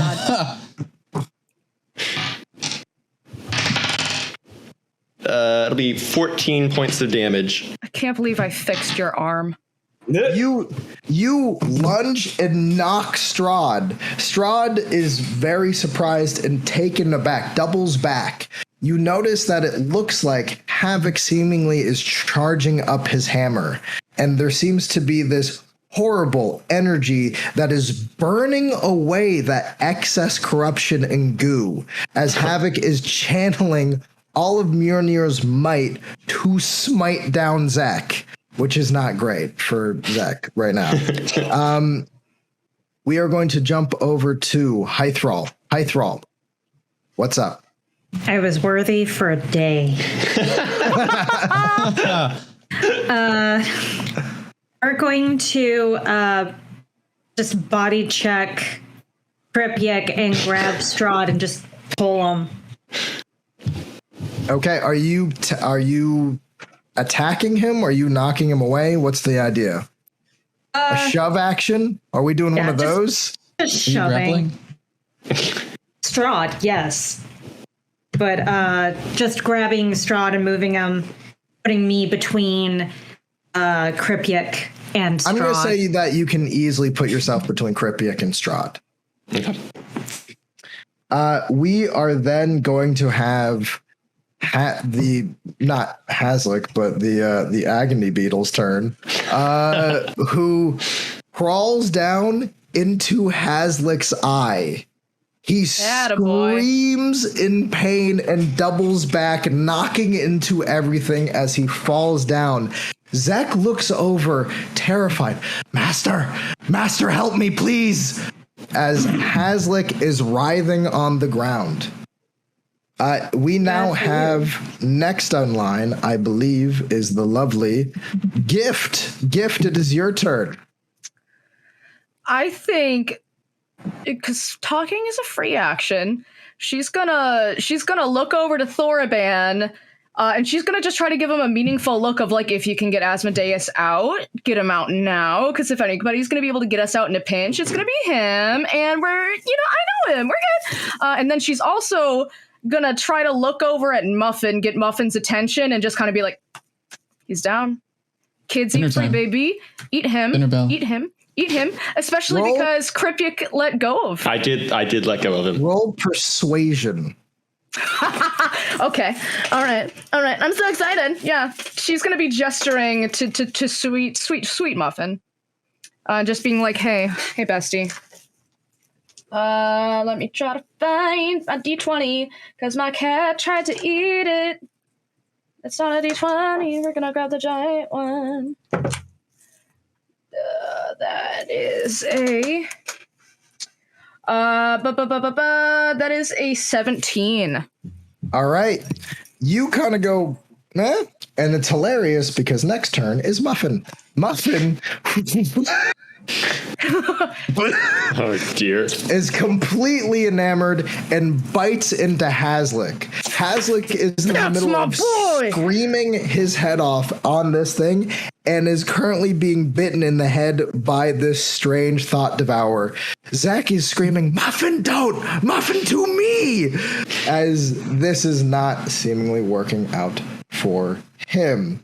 We next have Evander, who is going to then run up and try to stab down on Haslick.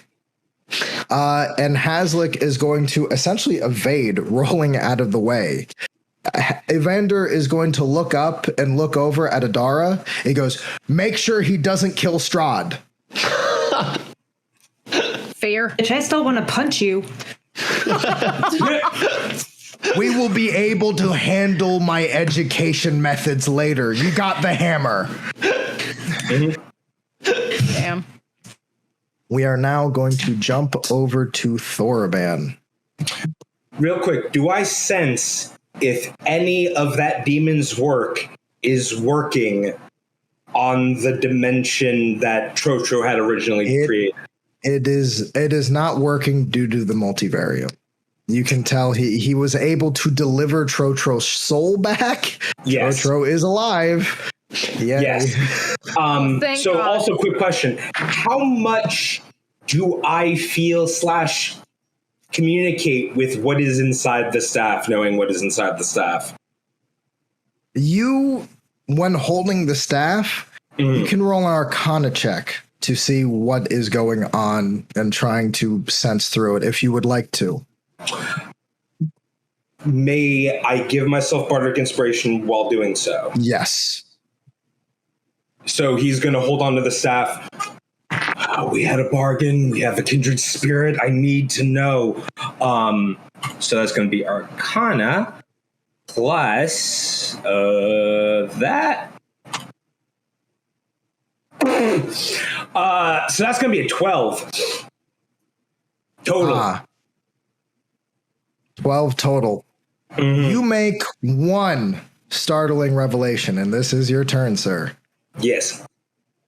The staff is still attuned to Zach.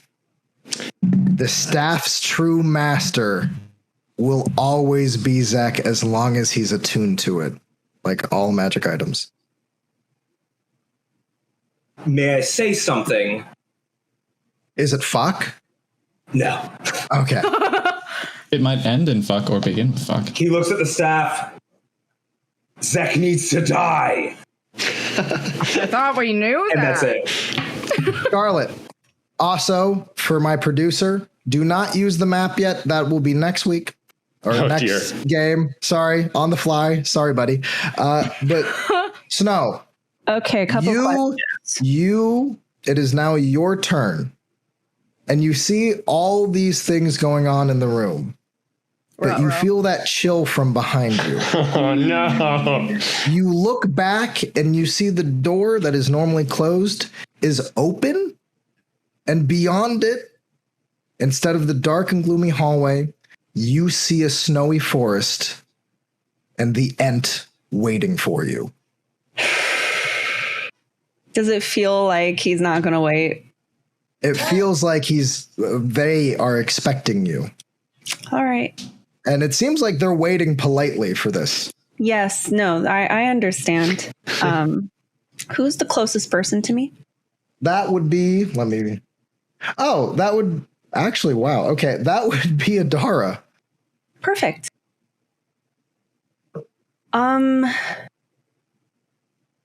She's gonna look back. She's gonna give them a polite nod, like, just give me 1 second. And then she's going to look at Adara.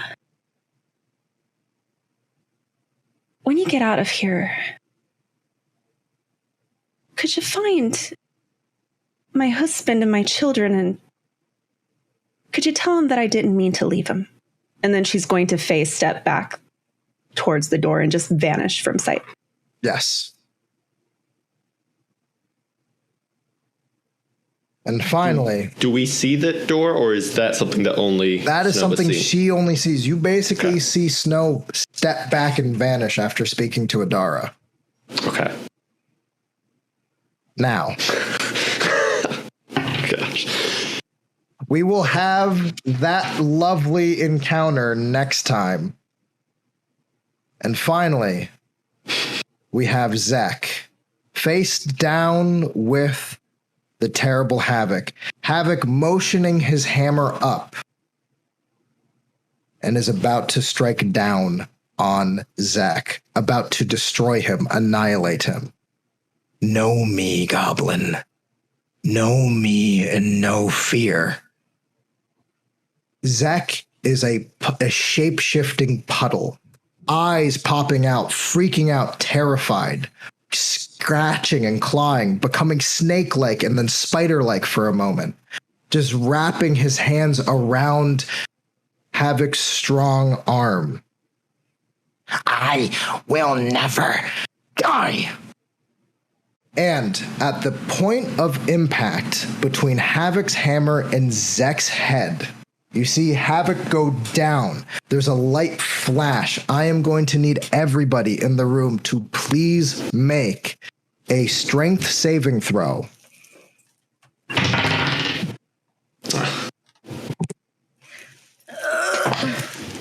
It's a 10. Not terrible. Rolled a 2.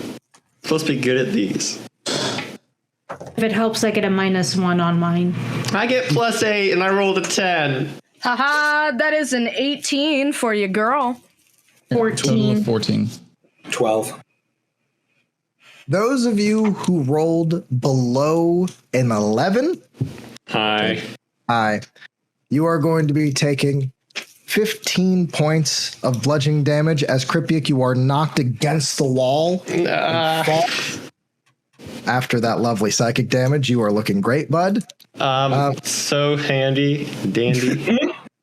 And and the rest of the party is going to be taking half that, which is going to be 8 points of damage, bludgeoning damage, as you all knocked back against the walls, but not as vicious as Kripyuk was. As the impact of Havoc's hammer reaches down, but at that split second, you all realize something. Zek swaps, coming out from the hand of Havoc and seeming replacing himself with Hazlick. Hazlick's hammer, the hammer hits Hazlick with a speed and force that seemingly rips him apart. There is blood about the walls and area. Zek is breathing as he has made it out from the clutches of Havoc in the last possible second right before the impact. He is also holds his hand out and his staff rips back into his hand. He looks...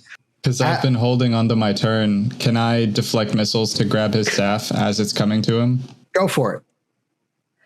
I don't think, I think I rolled, normally you would roll damage for that, and he's not damaging himself with the staff, so how do you want to do that? I think it would just be you trying to catch it, to be completely honest. Is that an acrobatics check? I think an acrobatics check, that works. Brill, Yeah? for the narrative. That is a dirty 20. It's a 12 plus 8.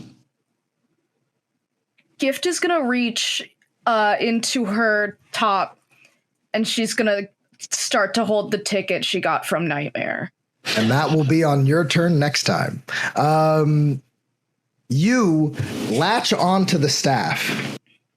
I am going to need you to please make a Constitution saving throw. Uh-oh.